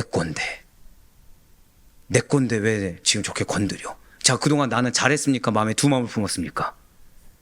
솔직히 두 마음 품었잖아요. 앞에 있는 배우자가 그 연인이 전부가 안 되고 누가 중요해졌죠? 내 헌신, 내 희생이 중요해졌잖아요. 그럼 내 마음에는 나라는 사람과 상대라는 사람 두 마음을 품었잖아요. 근데 지금 앞에 있는 사람을 누가 좋아한다고 해서 갑자기 어떤 마음이 드는 거예요? 질투부터 해서 내 소유부터 해서 소유권 주장부터 해가지고 갑자기 내가 그동안 두 마음 품고서 올곧이 잘하지 못했던 건 생각도 안 하고 누구한테만 은혜 줘야 되는 거예요? 아니, 하나님, 내가 이렇게 지금 당신을 위해서 이렇게 헌신하고 이렇게 순종을 했는데 왜 나한테는 은혜 안 주고 저 옆에 있는 사람 별로 하지도 않은 것 같은데 왜 은혜 주십니까? 지금까지 나는 두 마음을 품어놓고서 갑자기 질투를 한 걸 하기 시작하는 거예요. 여러분들, 하나님 나라를 정말 사모하는 자는 질투가 없습니다. 도전을 받으면 받았지 질투를 하지 않습니다. 거룩하고 의로운 자는 질투할 시간에 사랑을 합니다. 오히려 누군가가 세워졌다? 기뻐하는 거죠. 기뻐하는 거죠. 자, 여러분들 한번 이거 생각해 보세요. 우리가 이제 자녀들을 위해서 기도하잖아요. 근데 우리 교회에서 자녀들을 위해서 기도할 때 꼭 모두 같이 기도하죠. 제가 항상 드린 말씀 있죠. 자녀들이 혼자 생활합니까? 그 세대 사람들과 같이 생활합니까? 그래서 우리가 다음 세대를 같이 기도하죠. 자, 한번 여쭤볼게요. 내 자녀가 친구들하고 같이 교회로 왔습니다. 5명이 왔어요. 근데 내 자녀는 솔직하게 내가 닥달을 해서 겨우 왔어요. 근데 처음 시작은 친구 4명도 같이 억지로 끌려왔습니다. 근데 어느 순간 봤더니 친구 4명 눈에서 막 눈물을 펑펑 쏟고 예배를 드리는데 내 자녀는 꾸벅꾸벅 졸고 있는데 4명만 말똥말똥 뜨면서 아멘 아멘 막 그러고 있는 거예요. 기쁘십니까 슬프십니까?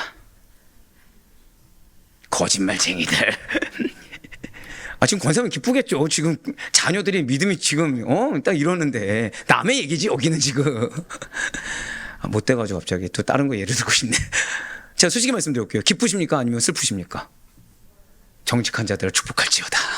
슬프다는 거예요. 4명은 믿음 생활 못해도 누구만큼 믿음 생활 잘해야 돼요? 내 자녀.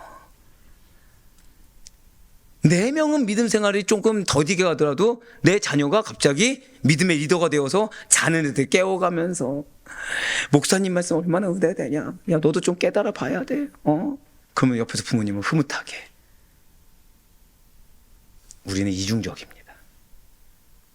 우리는 예수님만 사랑하는 게 아니라 우리 솔직하게 고백할게요. 주님, 나는 나를 더 사랑하고 있습니다. 이게 현실이에요. 이게 현실이에요. 그럼 좋아요. 한번 또 여쭤볼게요. 자녀가 나를 가르칠 정도로 믿음이 성장한 거 원하십니까? 이거 진짜 무서운 말이에요. 잘 생각해 보셔야 됩니다. 잘 생각해 보셔야 돼요. 자녀가 갑자기 엄마 그 길은 아니야. 엄마 잘못 생각했어. 엄마 빨리 회개해야 돼. 이제 정직한 영혼들이 막 나오기 시작했어요 지금. 자, 한 번 더 여쭤볼게요. 나의 자녀가 나보다 믿음이 더 성장했으면 좋겠다. 갑자기 아멘이 줄어드는군요. 근데 그 자녀가 나의 죄를 낱낱이 정말 예수 그리스도의 눈으로 보기 시작했어요. 죄가 누구의 눈으로요? 예수의 눈으로 보기 시작했어요. 그러면서 나도 사람인지라 조금 일탈하고 싶고 하는데 그때마다 뭐라 하는 거예요? 엄마, 하나님이 지금 우리 가정 어떻게 구원해 주셨는데 지금 엄마가 어떻게 그럴 수가 있어? 아, 저기서 그러고 있군요. 축복할지어다, 축복할지어다. 지금 감사한 건 뭔지 아십니까? 홀로 웃는 게 아니라 청년 저기 트라이앵글이 같이 웃고 있었어요 지금. 이야, 부모님을 위해 기도하겠습니다. 자, 한 번 더 원하십니까? 그 정도? 아니라는 거예요. 그러니까 우리가 원하는 자녀의 수준은 어느 정도죠? 나를 뛰어넘지 않을 정도. 내 말이라면 잘 따를 정도. 그러면서 남들이 보기에 부러워할 정도. 우리 한 번 더 고백하시다. 주님, 내가 욕심꾸러기입니다. 근데 감사한 건 뭔지 아세요? 그런 여러분인데도 꼭 누구를 통해 역사하시겠다고요? 요셉은요, 등한시하지 않았습니다. 책무를 등한시하지 않았고요. 기준을 등한시하지 않았고요. 자신이 맡은 직무 역시도 하나님이 주셨다. 계속 하나님 나라만 사모했지 누가 나를 어떻게 평가하느냐, 누가 나를 어떻게 대하느냐가 중요하지 않았다는 거예요. 그렇기 때문에 그는 천국 소망의 올곧은 정신을 가지고 세상에서 당하는 온갖 불의를 다 이겨낼 수가 있었다는 것입니다. 환경 이겨낼 수 있었던 이유는 딱 하나예요. 하나님 나라를 사모했기 때문에. 내가 영적으로 공고한 자라서 이거 예수님 외에는 채울 수밖에 없다는 걸 알았기 때문에, 한 번 더 고백하실까요? 예수님께 나를 맞추었습니다. 맞아요. 반드시 기억하시길 바랍니다. 영원한 소망을 가진 사람은 영원한 길이요 영생의 길을 소망하기 마련입니다. 그렇기 때문에 이 땅에서의, 잘 들으셔야 돼요, 유한한 삶에서의 내가 지금 얼마나 중요한지를 알고, 그렇기 때문에 이 땅에서의 1분 1초의 시간이 다시 올 수 없는 얼마나 귀한 시간인지도 안다는 거죠. 그래서 내 언행 한마디가 얼마나 중요한지도 알고 있고, 내 얼굴 표정 하나가 얼마나 중요한지도 안다는 거예요. 그래서 늘 항상 하나님 앞에서 예수 그리스도 기준으로 최선을 다합니다. 대가가 있을까요, 없을까요? 이거 중요하지 않아요. 대가도 따지지 않습니다. 희생 따지지 않습니다. 그냥 최선 다하는 거예요. 왜요? 지금 나는 이거를 위해 존재한 자가 아니라 영원한 소망을 위해 존재한 자거든요. 그래서 늘 깨어 있어서 어떠한 개인의 욕심이나 세상의 것들을 위함이 아니라 오직 단 하나, 나를 통해 하나님의 영광이 드러나는가, 나를 통해 믿음이 드러나는가, 나를 통해 복음의 본질을 드러나는가, 그것을 위해 나의 삶으로 증명한다는 것입니다. 우리 한번 선포하실까요? 나의 삶으로 증명해야 합니다. 요셉이 그랬다는 거예요. 오늘 요셉은 정말 중요하죠. 다 가진 자라고 말씀드렸습니다. 그러니까 가만히만 있어도 그는 누리며 살아갈 수가 있었고, 그냥 솔직히 말씀드릴까요? 얼마든지 외식주의자로 갈 수 있었어요. 믿음이 있지만 어떤 믿음이었다고요? 소극적인 믿음으로, 여기서는 믿음 있는 척, 여기서는 공의 의원으로, 이렇게 두 길을 갈 수가 있었습니다. 얼마든지 자신의 유익을 구하면서 종교적인 마음도 채워가면서 현실적인 니즈도 채워가면서 얼마든지 살아갈 수가 있었어요. 하지만 하나님 나라에 대한 소망은 그러한 온갖 욕을 다 이겨내고, 절단 고백하시겠습니다. 결단하도록 이끄셨습니다. 제가 오늘 오기 전에 감사했던 게 그거예요. 제가 그 성도님을 위해서 기도할 때 그 성도님들은 그 성도님은 연약한 것이 너무 많은 겁니다. 제가 기도를 하면서도 과연 그걸 결단해서 끊을 수 있을까? 근데 그분이 입에서 오늘 놀라운 고백이 나온 거죠. 너무 아픈 거예요, 몸이. 부인은 말하지 않을게요. 그럼 다 아니까. 너무 아픈 거예요. 근데 그 순간 두려웠다는 거예요. 야, 나 이 상태로 더 가다가는 기회도 못 받겠구나. 그럼 좋아요. 주변을 가지치기를 다 하면 그분이 현실적인 걱정이 될까 안 될까요? 당연히 되겠죠. 근데 그거보다도 하나님이 나를 치시는 거, 하나님이 나를 싫어하신 게 더 두려워서 환경 눈치 보지 않고 바로 연락드려서 가지치기를 해버리셨어요. 바로 연락하셔서 오기 전에 그걸 간증하시는 거예요. 자기가 이제 정신 차렸다고, 자기가 이제 말씀을 들을 수 있는 자리에 앉아있는 것이 얼마나 귀한지 알아서 내가 지금 돈, 사람과의 관계 따졌다가 더 많은 걸 놓치겠다고, 그래서 가지치기 하셨어요. 그걸 고백하신 거예요. 제 이 말씀 왜 드릴까요? 제가 항상 드릴 말씀 있죠. 여러분들의 삶에는 반드시 기적이 있습니다. 믿으십니까? 근데 우리의 믿음이 연약하기 때문에 자꾸 도전하는 자들을 보내주세요. 자꾸 도전하는 자들을 보내주세요. 와, 그분 대단하다, 이게 아니에요. 한 번 더 고백하실게요. 그 이상의 역사가 나의 것입니다. 아멘? 그걸 믿으셔야 된다는 거예요. 요셉은 얼마든지 말씀드렸잖아요. 삶사에서 인정받았습니까? 안 받았습니까? 인정받았죠. 돈 있었습니까? 없었습니까? 있었죠. 가만히만 있어도 잘 먹고 잘 살았습니다. 근데 그 공동체는 자, 믿음의 공동체입니까? 아니면 세상 공동체였습니까? 당시에 믿음의 종교 공동체, 그렇죠? 그러니까 얼마든지 나는 선민이야, 나는 하나님이 나를 상급 주실 거야, 나는 하나님이 나에게 물질의 축복도 주셨어, 하나님에게 은혜 주셨어, 그 거짓된 환상 가운데 도취돼서 살아갈 수가 있었다는 것입니다. 하지만 요셉은 하나님 나라에 대한 소망을 놓치지 않았고 그 하나님 앞에서의 거룩하고 의로움을 놓치지 않았기 때문에 온갖 유혹을 다 이겨내었어요. 그래서 결단해야 될 때 결단하였고, 결단해야 될 때 나를 옹호하느라 그 시간을 놓치는 안타까움을 범하지 않았다는 것입니다. 아리마대 요셉의 이러한 모습은 진정으로 은혜 받길 소망하는 자, 진정으로 변화되길 소망하는 자, 한번 고백하실까요? 나의 가정에, 나의 삶에 천국이 임하길 소망합니다. 그걸 소망하는 사람이 어떻게 해야 하는가를 교훈을 주고 있다는 것입니다. 그렇습니다. 하나님 나라를 기다린 요셉은 현실의 권세에 위축되지 않았어요. 사람을 두려워하지 않았습니다. 돈을 두려워하지 않았습니다. 오직 믿음 위에, 오직 신앙 위에 기준을 두고 고백하실게요. 담대하고 용기 있는 결단하였습니다. 여러분들, 담대하고 용기 있는 결단은 믿음 위에서만 가능합니다. 우유부단하신 분들 있죠? 성격 아니에요. 믿음 없는 겁니다. 그냥 모른 척 하신 분들 있죠? 그거 무지해서 아닙니다. 믿음 없는 거예요. 제가 요즘 또 이게 우리 목사님 또 편협한 사랑을 주시는구나 이러지 마시고, 제가 요즘 뜨겁게 기도해 드리는 몇몇 분들이 계세요. 어떤 분들일까요? 야, 정가요라고 얘기하신 분이 아무도 없네요. 어떤 분들일까요? 그럼 너무 쉽죠. 그럼 너무 쉽죠. 무모할 정도로 아멘 하시는 분들. 축복이 있을지어다. 이렇게라도요. 예. 무모할 정도로 아멘 하는 자들은 왜죠? 저는 그 아멘에 하나님의 응답하길 바랍니다. 그래서 그것이 사람의 눈으로 무모하지만 영적으로는 너무 당연한, 너무 별거 아닌 그 응답이 될 것을 확신합니다. 예, 그렇습니다. 왜요? 담대해야 되거든요. 계산하면 담대할 수가 없어요. 아까도 말씀드렸죠. 계산하면 결단할 수 있다 없다? 결단할 수 없어요. 계산하면 결단할 수 없고, 계산하면 담대할 수가 없습니다.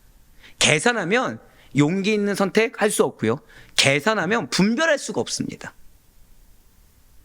지금 아리마대 요셉은 최고 권력자인 빌라도에게 가서 사내들인 공회가 정죄하여 죽인, 자, 빌라도가 예수님 왜 십자가에 못 박았죠?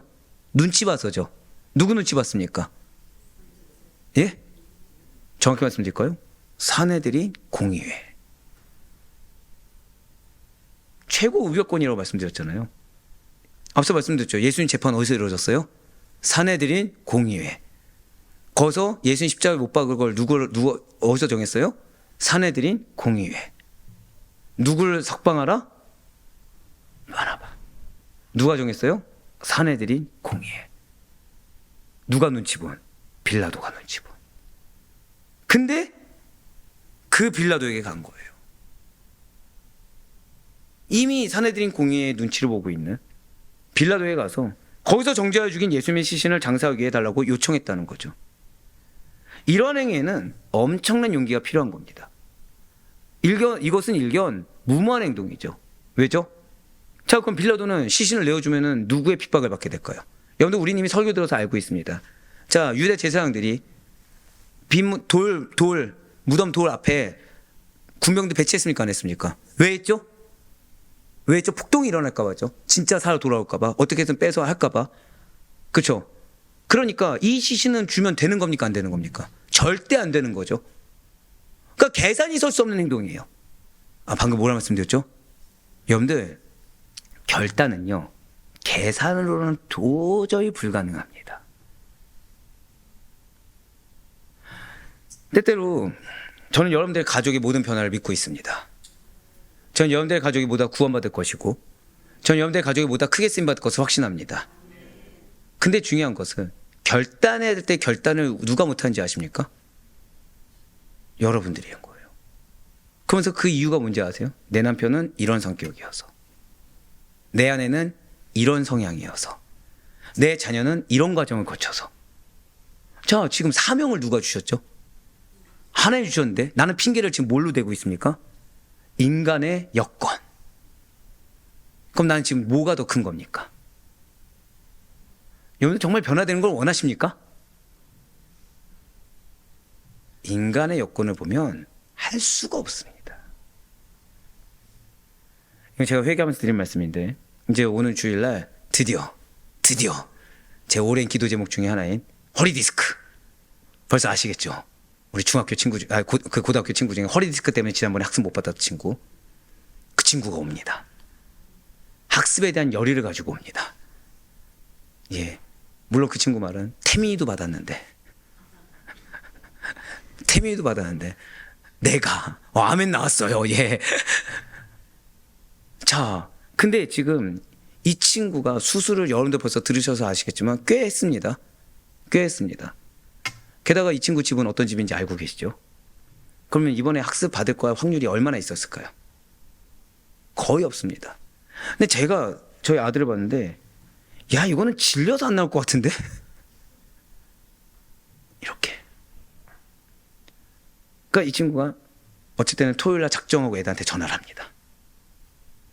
그러다 보면은 갑자기 날짜 쓱 바꿔요. 화요일날도 전화합니다. 그럼 제 생각에는 토요일날 했으면 그래도 좀 텀을 둬야 되잖아요. 근데 또 언제 해요? 갑자기 화요일날 해요. 그럼 일주일에 한 번 했으니까 끝날 줄 알았거든요. 그럼 또 연락을 할까 안 할까요? 또 합니다. 그럼 제 인간적인 눈으로 봤을 때는 질릴까요, 안 질릴까요? 근데 이 친구 전화할 때마다 항상 시작한 거예요. 어떻게 한 주간 잘 지냈어? 한 주간? 나 되게 보고 싶었지. 교회 가자는 얘기지? 당연하지. 무모합니까, 안 무모합니까? 되게 무모하죠. 근데 신기한 건 뭔지 아세요? 애들이 홀린 듯이 온다는 거예요. 왜 오는 거죠? 묻는 겁니다. 왜 오는 거죠? 여러분들 그걸 기억하셔야 돼요. 여러분들이 무모하냐 무모하지 않냐가 중요한 게 아니에요. 한 번 더 고백하실게요. 마음 주실 때 순종하자. 이게 중요해요. 이게 마음 주실 때 순종하는 게 중요합니다. 하나님 말씀하셨을 때 순종하는 게 제일 중요해요. 계산하면 결단할 수 없고요. 계산하면 역사를 볼 수 없고요. 계산하면 아무런 일도 일어나지 않습니다. 맞습니다. 지금 엄청난 용기라고 했지만 사실은 무모할 정도의 행동을 아리마대 요셉은 행했습니다. 왜냐하면 이 행동은 당시에 본인이 어렵사리 쌓아올린 사회적 지위뿐만 아니라 생명까지도 위협받을 수 있는 매우 위험한 일이었고, 당시의 사력을 보면 이거는 가족들 전체 다에게 피해를 줄 수 있는 행동이었다는 거예요. 실제로 예수님께서 십자가에서 돌아가셨을 때 제자들조차 모두가 두려움과 공포를 피해서 달아난 상태에 있었습니다. 감히 누가 나서서 이를 처리하려고 나설 수 있는 상황이 절대 아니었어요. 이건 지난주 마리아하고는 좀 다르죠. 왜죠? 마리아는 아이러니하게도 약자니까 갈 수 있었다 말씀드렸습니다. 아무도 신경이 안 쓰니까. 요셉은 남자입니까, 여자입니까? 남자죠. 게다가 사회적 지위가 있었어요, 없었어요? 있었기 때문에 사회적 지위에 있는 자가 불순물자가 된다 한번 생각해 보세요. 이거는 사회를 전복시킬 수 있는 영향력이 있는 자라는 겁니다. 그러니 이러한 자는 나설 수 있는 것이 오히려 더 안 되는 상황이었다는 거예요. 이렇게 예수님의 제자들조차 모두 도망친 상황에서 아이러니하죠. 요셉은 그전에 소극적이었는데 십자가의 죽음 앞에 공개적으로 신앙을 고백하고 공개적으로 행동으로 옮겼다는 것입니다. 분명 아리마대 요셉의 신앙은 어떠했다고요? 고백하시겠습니다. 소극적이고 이중적이었습니다. 예, 이거 기억하셔야 돼요. 이게 여러분들의 희망이 되길 간절히 소망합니다. 솔직히 말씀드릴까요? 여러분들 어떻게 신앙 좋습니까? 안 좋습니까? 야, 갑자기 또 못된 마음이 들어서 나는 좋다고 얘기할 수는 없지만 나쁘다고도 생각은 안 할 수도 있겠죠, 물론. 자, 근데 중요한 거는 한번 여쭤볼게요. 자, 여러분들 사람 눈치 봅니까? 안 봅니까? 아닌가요? 돈 눈치 봅니까? 안 봅니까? 우리 중에 사람 눈치 안 보는 자가 어디 있고 돈 눈치 안 보는 자가 어디 있습니까? 그럼 나는 솔직히 말씀드릴까요? 이중적입니까? 아닙니까? 이중적이라는 거예요. 우리 모두 다 이중적이죠, 지금. 솔직히. 한번 여쭤볼게요. 배우자 눈치 봅니까? 안 봅니까? 솔직히 말씀드릴까요? 배우자 눈치는 안 봐도 자녀 눈치 봅니다. 우리 사람 눈치 봐요. 가족에게 나를 어떻게 평가할까? 직장에서 나를 어떻게 평가할까? 교회에서 나를 어떻게 평가할까? 그게 자유롭지가 않습니다, 사실은. 우리 이중적이에요. 근데 감사한 건 뭐라고요? 기회의 때가 있다는 거예요. 이중적이라서 질책하는 게 아니라 우리 한번 더 고백하실까요? 지금 나에게 기회를 주고 계십니다. 이걸 기억하셔야 돼요. 지금 나에게 기회를 주시는 겁니다. 십자가의 죽음 앞에 아리마대 요셉은 공개적으로 신앙을 고백할 정도로 바뀌었습니다. 이전까지만 해도 여전히 소극적이었고 여전히 사람들의 눈치를 보고 여전히 사회 공동체를 눈치를 보던 예수님의 은밀한 제자였던 요셉이에요. 만약에 가난했으면 돈 눈치를 봤을까 안 봤을까요? 봤겠죠. 가졌기 때문에. 오히려 가진 자이기 때문에 뭐가 더 중요하죠? 사회 인식이 더 중요하거든요. 그걸 봤어요. 오늘 본문이 요한복음 19장 38절 말씀 보시길 바래요. 자, 유대인이라는 사람과 유대인이 속해 있는 그 사회가 두려워서 예수님의 제자인 것을 숨겼던 요셉이었습니다. 그러한 요셉이 진정한 제자로 거듭나서 용기 있는 결단을 하고 사람이 아니라 내가 아니라 주님께 헌신한 자로 바뀌게 된 계기는 바로 붉은색으로 표현된 부분, 우리 함께 읽겠습니다. 시작. 2일 후에, 이거예요. 2일 후에입니다. 예수님의 죽음을 목도한 그는, 십자가의 죽음을 목도한 그는 더 이상 숨어 지내는 제자, 더 이상 사람의 눈치를 보는 제자, 더 이상 사회의 분위기에 억눌린 제자, 더 이상 두 마음 품고서 아닌 척하는 제자의 자리에 머무를 수가 없었다는 거예요. 자, 우리가 자기 부인을 왜 싫어하는지 아시나요? 이유는 하나예요. 자기 부인의 자리에서는 내가 적나라하게 드러나기 때문에. 거기에 대해서 그 자기 부인의 자리에는 적나라하게 드러난 것에서 더해서 내가 이제는 이전에 안락했던 삶을 살 수가 없다는 것을 알기 때문인 것입니다. 아무리 힘들어도 이전의 삶이 더 편하다는 것을 직감적으로 본능적으로 알기 때문이라는 거예요. 그래서 안 쓰려고 해요. 하지만 달라요. 기회를 잡으셔야 됩니다. 십자가의 자기 부인의 자리는 우리로 하여금 이전에 내가 있던 멸망의 자리에 머무를 수 없게 만드는 것입니다. 요셉은 결단했어요. 요셉은 실천에 옮겼습니다. 요셉에게 더 이상 그 대상이 누구냐, 환경이 어떠냐는 것은 중요하지 않았어요. 내가 해야 할 일, 나만이 할 수 있는 일, 자신이 포장하고 사명이라 여기고 있었던 내용, 이거 중요하지 않았고요. 내가 무엇을 해야 되는지, 하나님이 지금 나를 통해 내가 무엇을 할 수 있게 하셨는지가 중요해서 환경을 초월해서 실천했다는 것입니다. 여러분들의 사명이 있습니다. 믿으십니까? 그것은 고백하실게요. 나의 사명은 내가 해야만 하는 일입니다. 바로 그거예요. 다른 누가 할 수 있는 일이 아니에요. 내가 해야만 되는 일인 것입니다. 아리마대 요셉이 내가 나아가야 되는데 나는 사회적 위치도 있고 이 사회적 위치에서 내가 나중에 뒤를 봐주는 게 낫지 않겠어? 그러니 자, 베드로 네가 가 라고 하면서 베드로를 보내고서 내가 했다 할 수 있습니까? 없습니까? 없어요. 요셉은 요셉 자신이 해야 될 일을 그냥 해야 됩니다. 그것이 얼마나 큰 리스크가 있든 없든 이건 중요하지 않아요. 그냥 하는 거예요. 가능하냐 불가능하냐 중요하지 않습니다. 앞서 말씀드렸죠. 이거는 무모하단 말도 부족할 정도라고. 이건 그냥 나 죽었어라고 해야 되는 거고, 도저히 이 사명이라는 거, 예수 그리스도의 시신을 내가 장사하는 사명이라는 것은 그냥 불가능입니다, 사실은. 근데 그거를 행했다는 거예요. 발걸음을 내딛었다는 것입니다. 우리 한번 선포하실까요? 발걸음을 내딛겠습니다. 이게 중요해요. 발걸음조차 내딛지 않고 계산하지 마세요. 발걸음을 내딛고 끝까지 믿음으로 순종하며 나아가셔야 되는 겁니다. 어떻게 이렇게 변화될 수 있는 것입니까? 어떻게 그렇게 소극적이고 이중적인 사람이 어떻게 이렇게 변화될 수 있는 것입니까? 한번 여쭤볼게요. 사람 변합니까? 안 변합니까? 안 변해요. 사람은 잘 변하지 않습니다. 오죽하면 머리 검은 것들은 믿으라 믿지 말라? 얘 믿지 말라고 하잖아요. 오죽했으면. 왜 믿지 말라고 하는 거죠? 안 변하니까. 사기친 사람 또 사기칩니까? 안 칩니까? 도둑질하는 사람 또 도둑질 합니까? 안 합니까? 하죠. 그러니까 우리가 뭐라고 해요? 사람 믿는 거 아니라고 하잖아요. 그런데 어떻게 사람이 이렇게 변하는 것입니까? 소극적인 사람이 적극적인 헌신과 순종의 사람으로, 이중적인 사람이 결단하여 한 방향 보는 용기 있는 사람으로 변했습니다. 어떻게 이렇게 될 수가 있는 것일까요? 예수 그리스도께서 당하신 십자가의 희생적 죽음이, 자, 우리 한번 고백하실게요. 예수님께서 당하신 십자가의 희생적 죽음이 능력이 있습니다. 이걸 기억하셔야 돼요, 여러분. 결론부터 말씀드리면 하나님은 여러분들의 자녀를 변화시키길 원하십니다. 하나님은 여러분들의 가정을 변화시키길 원하십니다. 그래서 여러분들을 못 받게 하시는 거예요. 그냥 여러분들 희생하라, 여러분들 헌신하라가 아니에요. 지금 어디에 능력이 있다고요? 예수님께서 당하신 십자가의 희생적 죽음이 연약한 자를 강한 믿음의 증인으로 변화시키는 능력이 있는 것입니다. 그래서 여러분들이 증거가 되셔야 되는 거예요. 그러니까 여러분들이 십자가에 못 박는 자의 본이 되는 거, 여기에 능력이 있는 거예요. 그걸 통해 하나님께서는 여러분들이 십자가에 나를 부인했어요, 나를 희생했습니다, 나를 버렸어요, 그것이 자녀가 볼 수도 있고 안 볼 수도 있습니다. 근데 하나님은 그걸 통해 능력을 여러분들 가정에 임하는 줄 믿으시기 바랍니다. 마치 누구처럼요? 요셉처럼.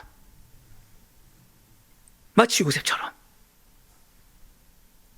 지금 주님께서는 강한 의지를 보여주고 계세요. 더 이상 여러분들이 판단하지 말라는 거예요. 여러분들이 계산하지 말라는 거예요.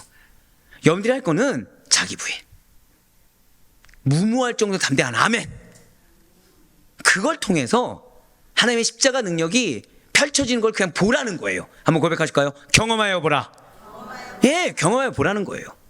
내가 뭘 하지 않았는데, 도움의 손길이 있는 거, 내가 아무것도 안 했는데 그냥 나 부인하고 지금 나의 주어진 사명에 그냥 한 걸음 한 걸음 묵묵히 걸어갔을 뿐인데 놀랍게 변화되는 거, 놀랍게 이루어진 걸 경험하라는 거예요. 내가 노력해서 내가 달성했습니다. 이거는 은혜입니까? 아니면 내 노력의 결실입니까? 말로는 은혜라고 하지만 우리 마음에 뭐가 있죠? 내가 노력했으니까 이렇게 결실을 맺었어. 근데 내가 한 거라고는 할 말 안 하고, 평소였으면 이렇게 분노 섞인 말하고 짜증 섞인 말하고 대응하고 내가 지시하고 했을 텐데 그걸 말 안 하고 묵묵히 인내해주고 받아주고 내가 좀 더 몸 바쳐 내가 희생해주고 그거 외에 한 것이 없어요. 근데 놀랍게 어떻게 되어 있는 겁니까? 변화되어 있는 거예요. 그럼 우리 이거 흔히 뭐라고 하죠? 내가 아무 말 안 했어요. 내가 아무 말 안 했습니다. 근데 배우자가 바뀌어 있고 자녀가 바뀌어 있어요. 그것도 어떻게 해요? 내가 원했던 거 이상으로. 그럼 우리 이걸 뭐라고 합니까? 기적이라고 하죠. 기적은 누가 주십니까? 내가 줍니까? 하나님 줍니까? 근데 하나님 지금 무엇을 도구 삼아서요? 한 번 더 고백하실게요. 십자가의 희생적 죽음, 그걸 통해서 능력을 주시겠다는 거예요. 그렇습니다. 십자가의 죽음에, 십자가에서의 자기의 부인의 변화의 능력이 있는 것입니다. 십자가의 죽음 앞에서 변화된 아리마대 요셉이었어요. 그래서 그는 소극적 태도에서 박차고 나왔습니다. 희생이 아니게 됐어요. 결단조차 느끼지도 않았어요. 그냥 해야 될 거였어요. 그래서 자신이 해야만 하는 마지막 일에 기꺼이 자신을 헌신함으로써 자신의 정체성을 예수님의 제자로 분명히 밝히고 예수님의 제자로 남아있게 했습니다. 비록 평소에는 두려움이 있는 소극적인 지식인이요, 사람의 눈치를 보는 공의의 의원이 맞았습니다. 하지만 결단을 내려야 할 순간에 바로 십자가 죽음 앞에서만큼은 회피하지 않고 현명한 결단을 내렸다는 거예요. 바로 오늘, 바로 이 시간 우리에게 이와 같은 자세가 필요한 겁니다.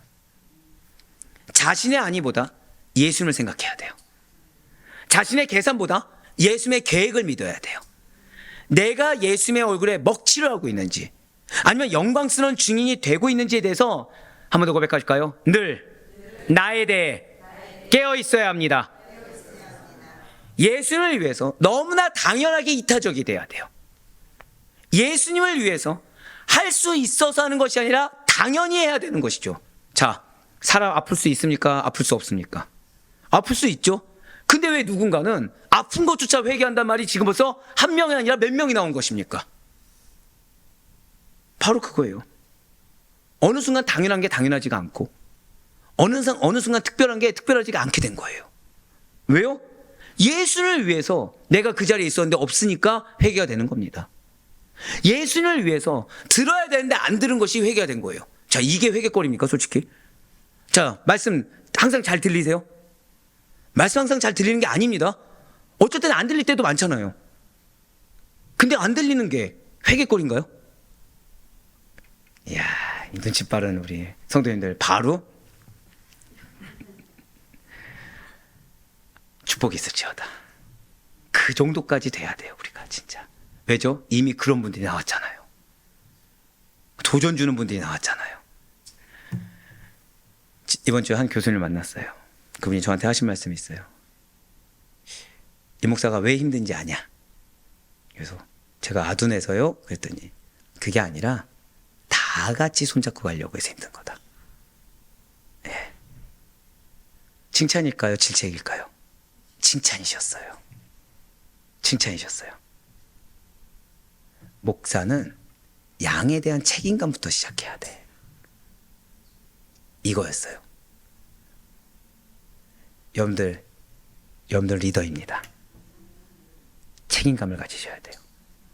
책임감은 내 계산으로 갖는 게 아니에요. 책임감의 시작은 나를 십자가에 못 박는 것부터입니다. 내가 희생하고 있다 여긴다? 그럼 나 아직 못 박은 거 아니에요. 내가 헌신하고 있다고 여긴다? 나 못 박은 거 아니에요. 내가 지금 권리를 생각한다? 나 못 박은 거 아닙니다. 못 박았으면 당연하게 하게 됩니다. 앞서 말씀드렸죠. 포기했지만 포기한 줄도 모른다고. 희생하지만 희생한 줄도 모른다고. 당연하게 되는 것입니다. 우리 옆에 있는 분한테 이렇게 좀 인사하고서 계속 말씀드릴게요. 우리 좀 당연해집시다.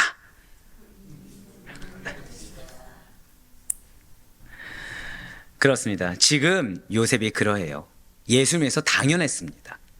빌라도가 있냐 없냐도 중요한 것도 아니고 지금 내가 죽을까 말까도 중요한 게 아니고 당연히 말할 거고 당연히 데려올 거고 결과에 대해서 의심하지 않았어요. 방금 뭐라 말씀드렸죠? 결과에 대해서 의심하지 않습니다. 당연한 자는 결과를 의심하지 않습니다.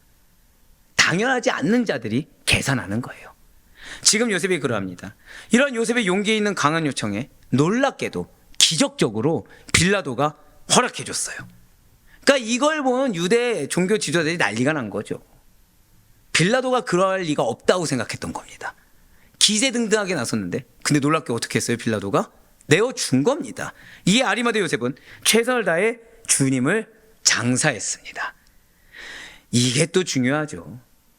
예수님의 장례는 유대의 장례법대로 시행되었습니다.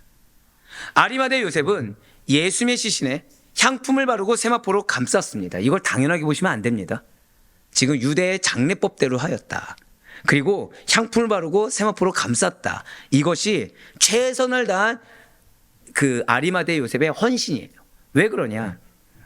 내장을 파내고 그 안에 향품을 채우는 애굽의 관습이나 극형에 처한 사람의 시신을 독수리밥이 되도록 그리고 많은 사람들에게 보이도록 언덕에 내버려두는 또 다른 로마의 장례 관습을 따른 것이 아니라 어디 관습을 따랐다고요? 유대의 장례 방법을 따라 진행하였습니다. 또 또한 그냥 유대의 장례방법도 아니에요. 유대인들은 죽은 자의 가장 친한 친구들이 죽은 자의 마지막을 돌보는 사랑의 장례의식을 행합니다. 예수님의 장례는 그래서 아리마대 요셉과 니고데모에 의해 주도되었습니다. 장례를 누가 주도했다고요? 아리마대 요셉과 니고데모가 주도하였습니다. 그렇습니다. 밤중에 예수님께 나와왔던 니고데모, 고민했던 니고데모, 그 역시도 여기에 동참했다는 거예요. 그 역시 숨은 제자였습니다. 말씀 듣기 전에 우리 한번 선포하실게요. 반드시 포기하지 않겠습니다. 지금 여러분들의 자녀들이 갈등할 수 있어요.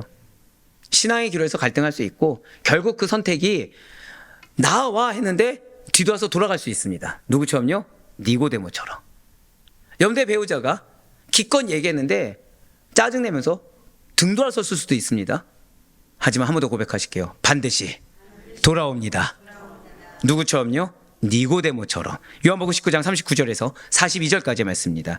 일찍이 예수께 밤에 찾아왔던 니고데모도 모략과 침향 섞은 것을 100리트라쯤 가지고 온지라. 이에 예수의 시체를 가져다가 유대인의 장례법대로 그 양푼과 함께 세마포로 쌌더라. 예수께서 십자가에 못 박히신 곳에 동산이 있고 동산 안에 아직 사람을 장사한 일이 없는 새 무덤이 있는지라. 이날은 유대인의 준비일이요 또 무덤이 가까운 고로 예수를 거기 두니라. 아멘. 그 누구도 상상할 수 없는 일이 일어났어요. 니고데모 위치가 무엇이죠? 니고데모 위치, 사회적 위치가 무엇이죠? 어떤 제사장? 이야, 다시 해야 되나요? 다시 해야 되나요? 자, 못됐으니까 어쨌든 지금 위치가 있죠. 종교적인 위치가 있죠. 예, 다음 주에 물어볼 겁니다. 다음 주에 물어볼 거예요. 자, 근데 아리마대 요셉이 예수님 시신을 장사 지내려고 했을 때 도울 자가 있을 거라 생각했을까요? 못했을까요?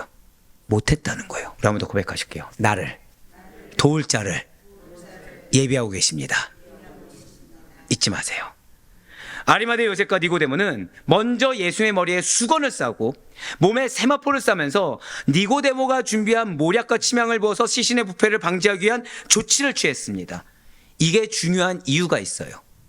지금 오늘 이 40절 말씀이 중요한 이유가 있습니다. 지금 예수의 시체를 가져다가 유대인의 장례법대로 그 양품과 함께 세마포로 쌌더라 라고 했는데 이 말, 그 양품과 함께 세마포로 쌌더라, 이것이 예수님의 장례식이 부자의 장례식이었다는 걸 알려주는 겁니다. 자, 예수님의 장례식이 급하니까 막 한 게 아니라 어떤 장례식이요? 부자들이나 할 수 있는 장례식을 치러준 거예요. 지금 세마포는 여러분들이 알고 있는, 일반적으로 알고 있는 그냥 저렴한 어떤 헝겊 조가리가 아닙니다. 여러분, 여기서의 세마포는 한번 고백하실게요. 비싸고 고운 천, 진짜 그거예요. 그냥 굉장히 비싸고 고운 천으로서 특히 부자의 시체만을 쌓는 데 있던 천이 있습니다. 그러니까 이거는 어떤 서민들은 살 수가 없는 부자들의 시체만 쌓는 천이 따로 있어요. 그 천을 가리킨다는 거죠. 그리고 또한 세마포는 당시에 한 번 더 고백하실게요. 영생을 상징하는 것. 네, 영생을 상징하는 것으로 여겼으므로 아리마대 요셉이 이 세마포를 사용한 것 자체가 두 가지 의미가 있죠. 하나는 가장 존귀와 영광을 표현한 겁니다. 가장 극상으로 내 존경심을 표현했고, 그 다음에 뭘 믿고 있었던 거예요? 예수님은 영생을 소유하셨다. 반드시 부활하실 것이다. 그거를 믿고 소망했던 것을 보여준 것이 세마포로 감쌌다, 이것이라는 거예요. 그리고 39절에 붉은색으로 표현된 니고데모가 가지고 온 이 모략과 침향 섞은 거 100리트라는 당시의 이 장례법을 살펴보잖아요. 그러면 이거는 부자도 아니고요, 왕의 장례나 쓰일 정도의 엄청난 양과 값어치를 가졌습니다. 자, 모략과 침향 섞은 거 100리트라가 뭐라고요? 부자도 아니고 왕 정도나 돼야 쓸 정도의 양입니다. 자, 세마포 역시 값비싼 부자들에게 허용된 천이었다고 말씀드렸어요. 지금 매우 다급한 상황이었지만 지금 이들이 할 수 있는 최대한의 예의를 갖추어서 자신이 가진 것을 아끼지 아니하고 유대인의 장례법에 따라 장례를 내가 할 수 있는 그 이상으로 굉장히 잘 준비했다는 것을 보여준 것입니다. 지금 제자들 어디 있습니까? 제자들 없죠. 제자들은 두려워하고 실망하면서 흩어진 것과 대조적으로 이들은 사람 눈치 보지 않고 오직 누구만 보고 있어요? 예수님만 보고, 오직 뭐만 보고 있습니까? 부활의 소망, 하나님 나라의 소망을 가지고서 매우 침착하고도 사력 있게, 그리고 영광과 존경과 존경을 표현하면서 내가 할 수 있는 한의 최대한의 헌신을 지금 다하면서 행동하고 있다는 거예요. 더불어 이들의 행동에는 죽은 예수님에 대한 존경, 그리고 그분께서 다시 오실 것이라는 그 믿음이 무한으로 묻어나오고 있음을 우리가 알 수 있다는 것입니다. 요한복음 19장 41절 말씀을 다시 한번 더 보시길 바라요. 지금 붉은색 보시면 아직 사람을 장사한 일이 없는 새 무덤이 있는지라, 이것이 또 중요한 말이에요. 지금 요셉은 예수님의 시신을 바위에 판 새 무덤에 장사하기로 결정한 것입니다. 자, 바위에 판 무덤이 당시의 시대상을 알 수 있는 말이에요. 이게 뭐냐? 바위를 옆으로 파서 만든 무덤입니다. 자, 바위 파는 거 쉽습니까? 어렵습니까? 어렵죠. 고대 팔레스타인에서는 보통 시신을 동굴에 장사를 지내요. 그런데 부자들은 특별히 자신의 권위를 드러내기 위해서 인공적으로 동굴을 팝니다. 큰 바위를 골라서 인공적으로. 그래서 무덤으로 사용해요. 시간이 걸릴까요? 안 걸릴까요? 그래서 미리 준비하는 거예요. 그래서 뭐 돈이 남아 돌아서 땅을 미리 샀다 이 개념이 아니라, 당시의 관습에서 부자들은 그냥 일반 동굴이 아니라 큰 돌멩이의 옆에다가 파요.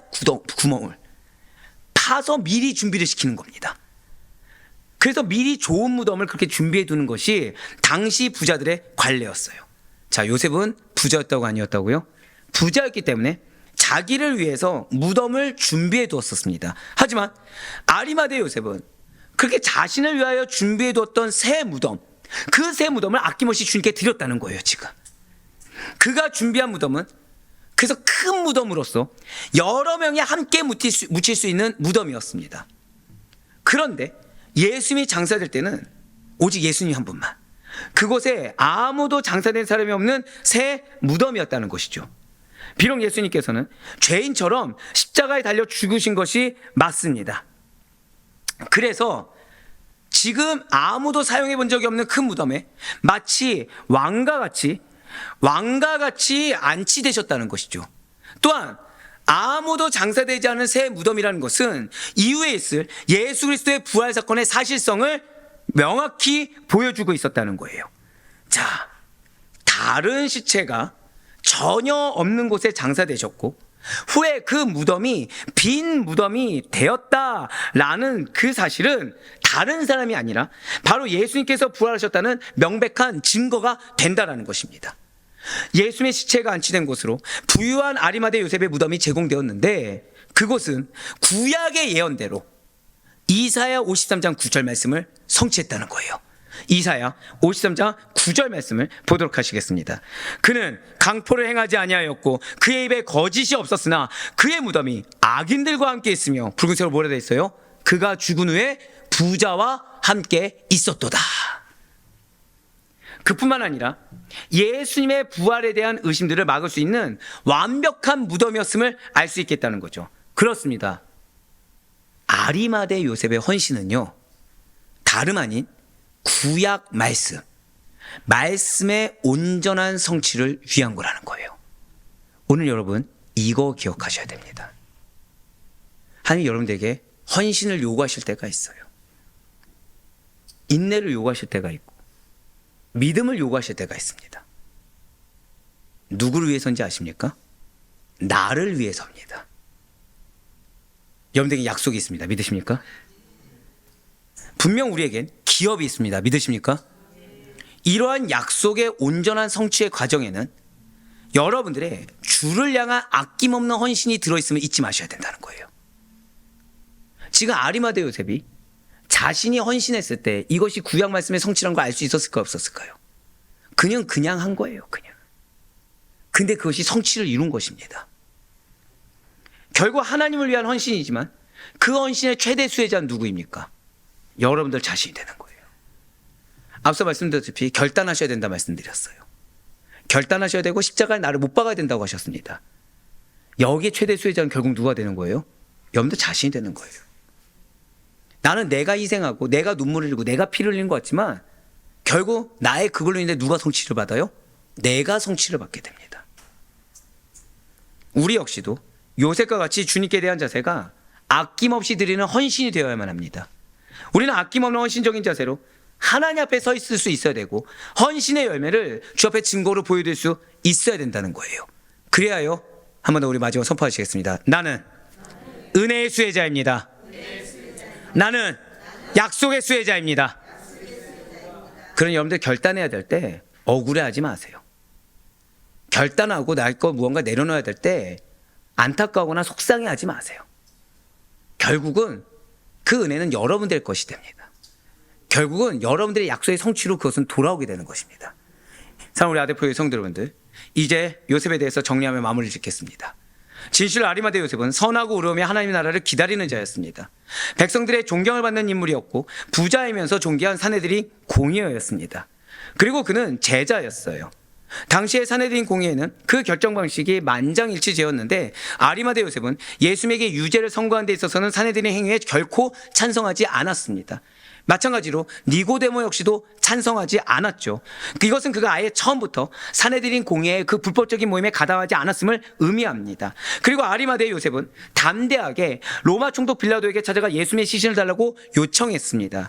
이것은 아리마대 요셉의 당시의 사회적 지위, 종교적 지위와 배경을 볼 때 감행하기 힘든 일이었어요. 더불어서 수많은 이단들이 이렇게 주장하고 미혹한 것처럼 구레네 시몬이 진 십자가에 대해서 마치 아리마대 요셉이 진 것처럼 착각하게 만든다든지 억지로 지게 착각하게 만든다든지 그것은 일련의 사실들이 결코 아니라는 것이죠. 하지만 아리마대 요셉은 분명 소극적인 믿음이었던 것은 맞습니다. 소극적인 믿음이었던 것은 맞고 그는 여전히 공의회 회원으로서 믿음을 가진 자로서 그 길 가운데 놓였던 자도 맞아요.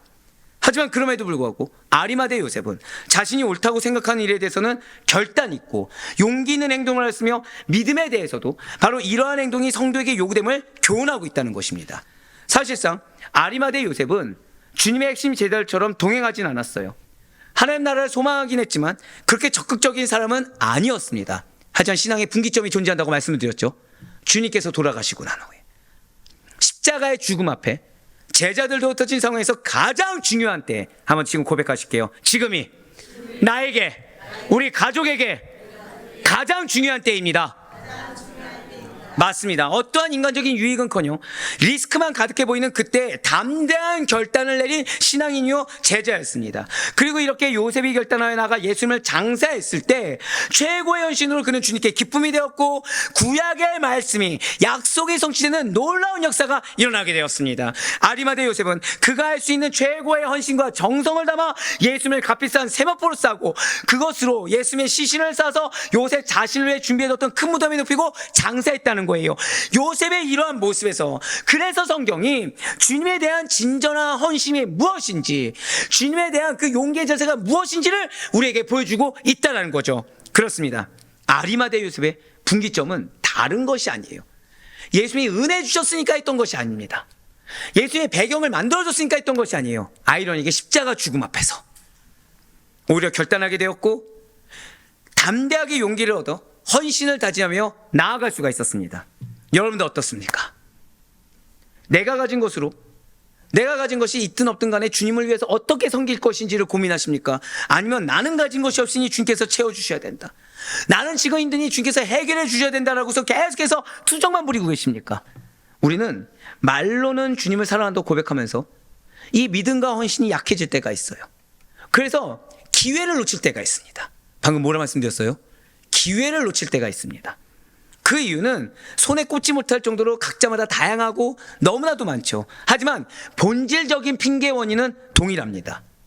무엇입니까? 나를 위해서, 세상의 욕심을 위해서 살아갈 때 결단하지 못하고 핑계만 대며 삶의 열매가 그래서 결국 오직 나만을 위한 것으로 증명되어 버리고 만다는 거예요.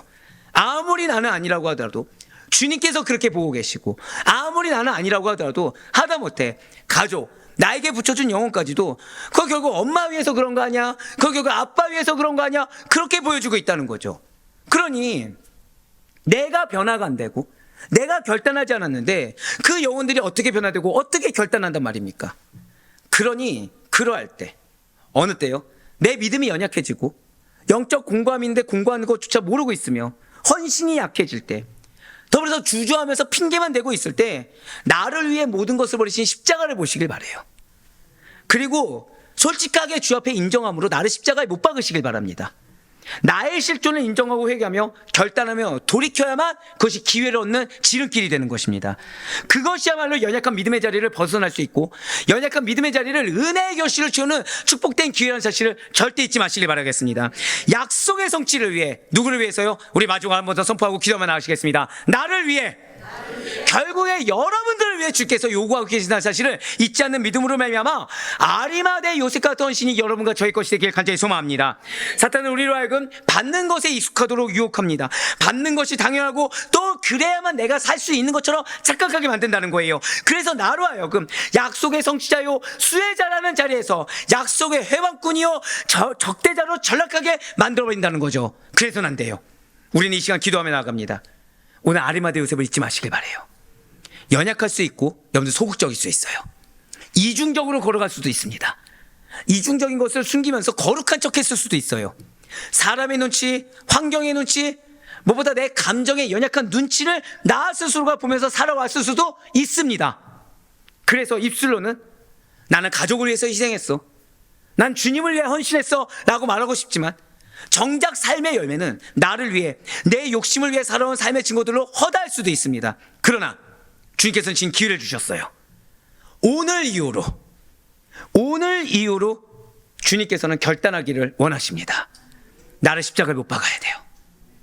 그리고 주님을 나의 가장 최고로, 나의 가장 최선으로 섬기기로 결단해야 되는 것입니다. 그것이 내가 희생하는 것이 아니라 궁극적으로 결국 누구를 위한 것이 돼요? 나를 위한 것. 나에게 주신 약속 성취하는 그 동력이 된다는 사실을 잊지 마시길 바라요. 그래, 바람과 어렵기는 적극적으로 하나님의 뜻을 위해, 결국 나를 위한 하나님의 뜻을 이루기 위해 십자가를 지신 예수님을 바라보시며 아리마대 요셉의 용기와 헌신이 여러분과 저의 것이 되시기를, 그 가운데 나의 기도뿐만 아니라 그 고백과 결단과 실천을 기다리신 하나님께서 성취하시는 약속의 결실이 무엇인지 이렇게 증거하며 살 수 있는, 그 경험하여 보고 그 의무를 누리며 살아갈 수 있는 우리 모두가 되기를 주님의 이름으로 간절히 축원합니다.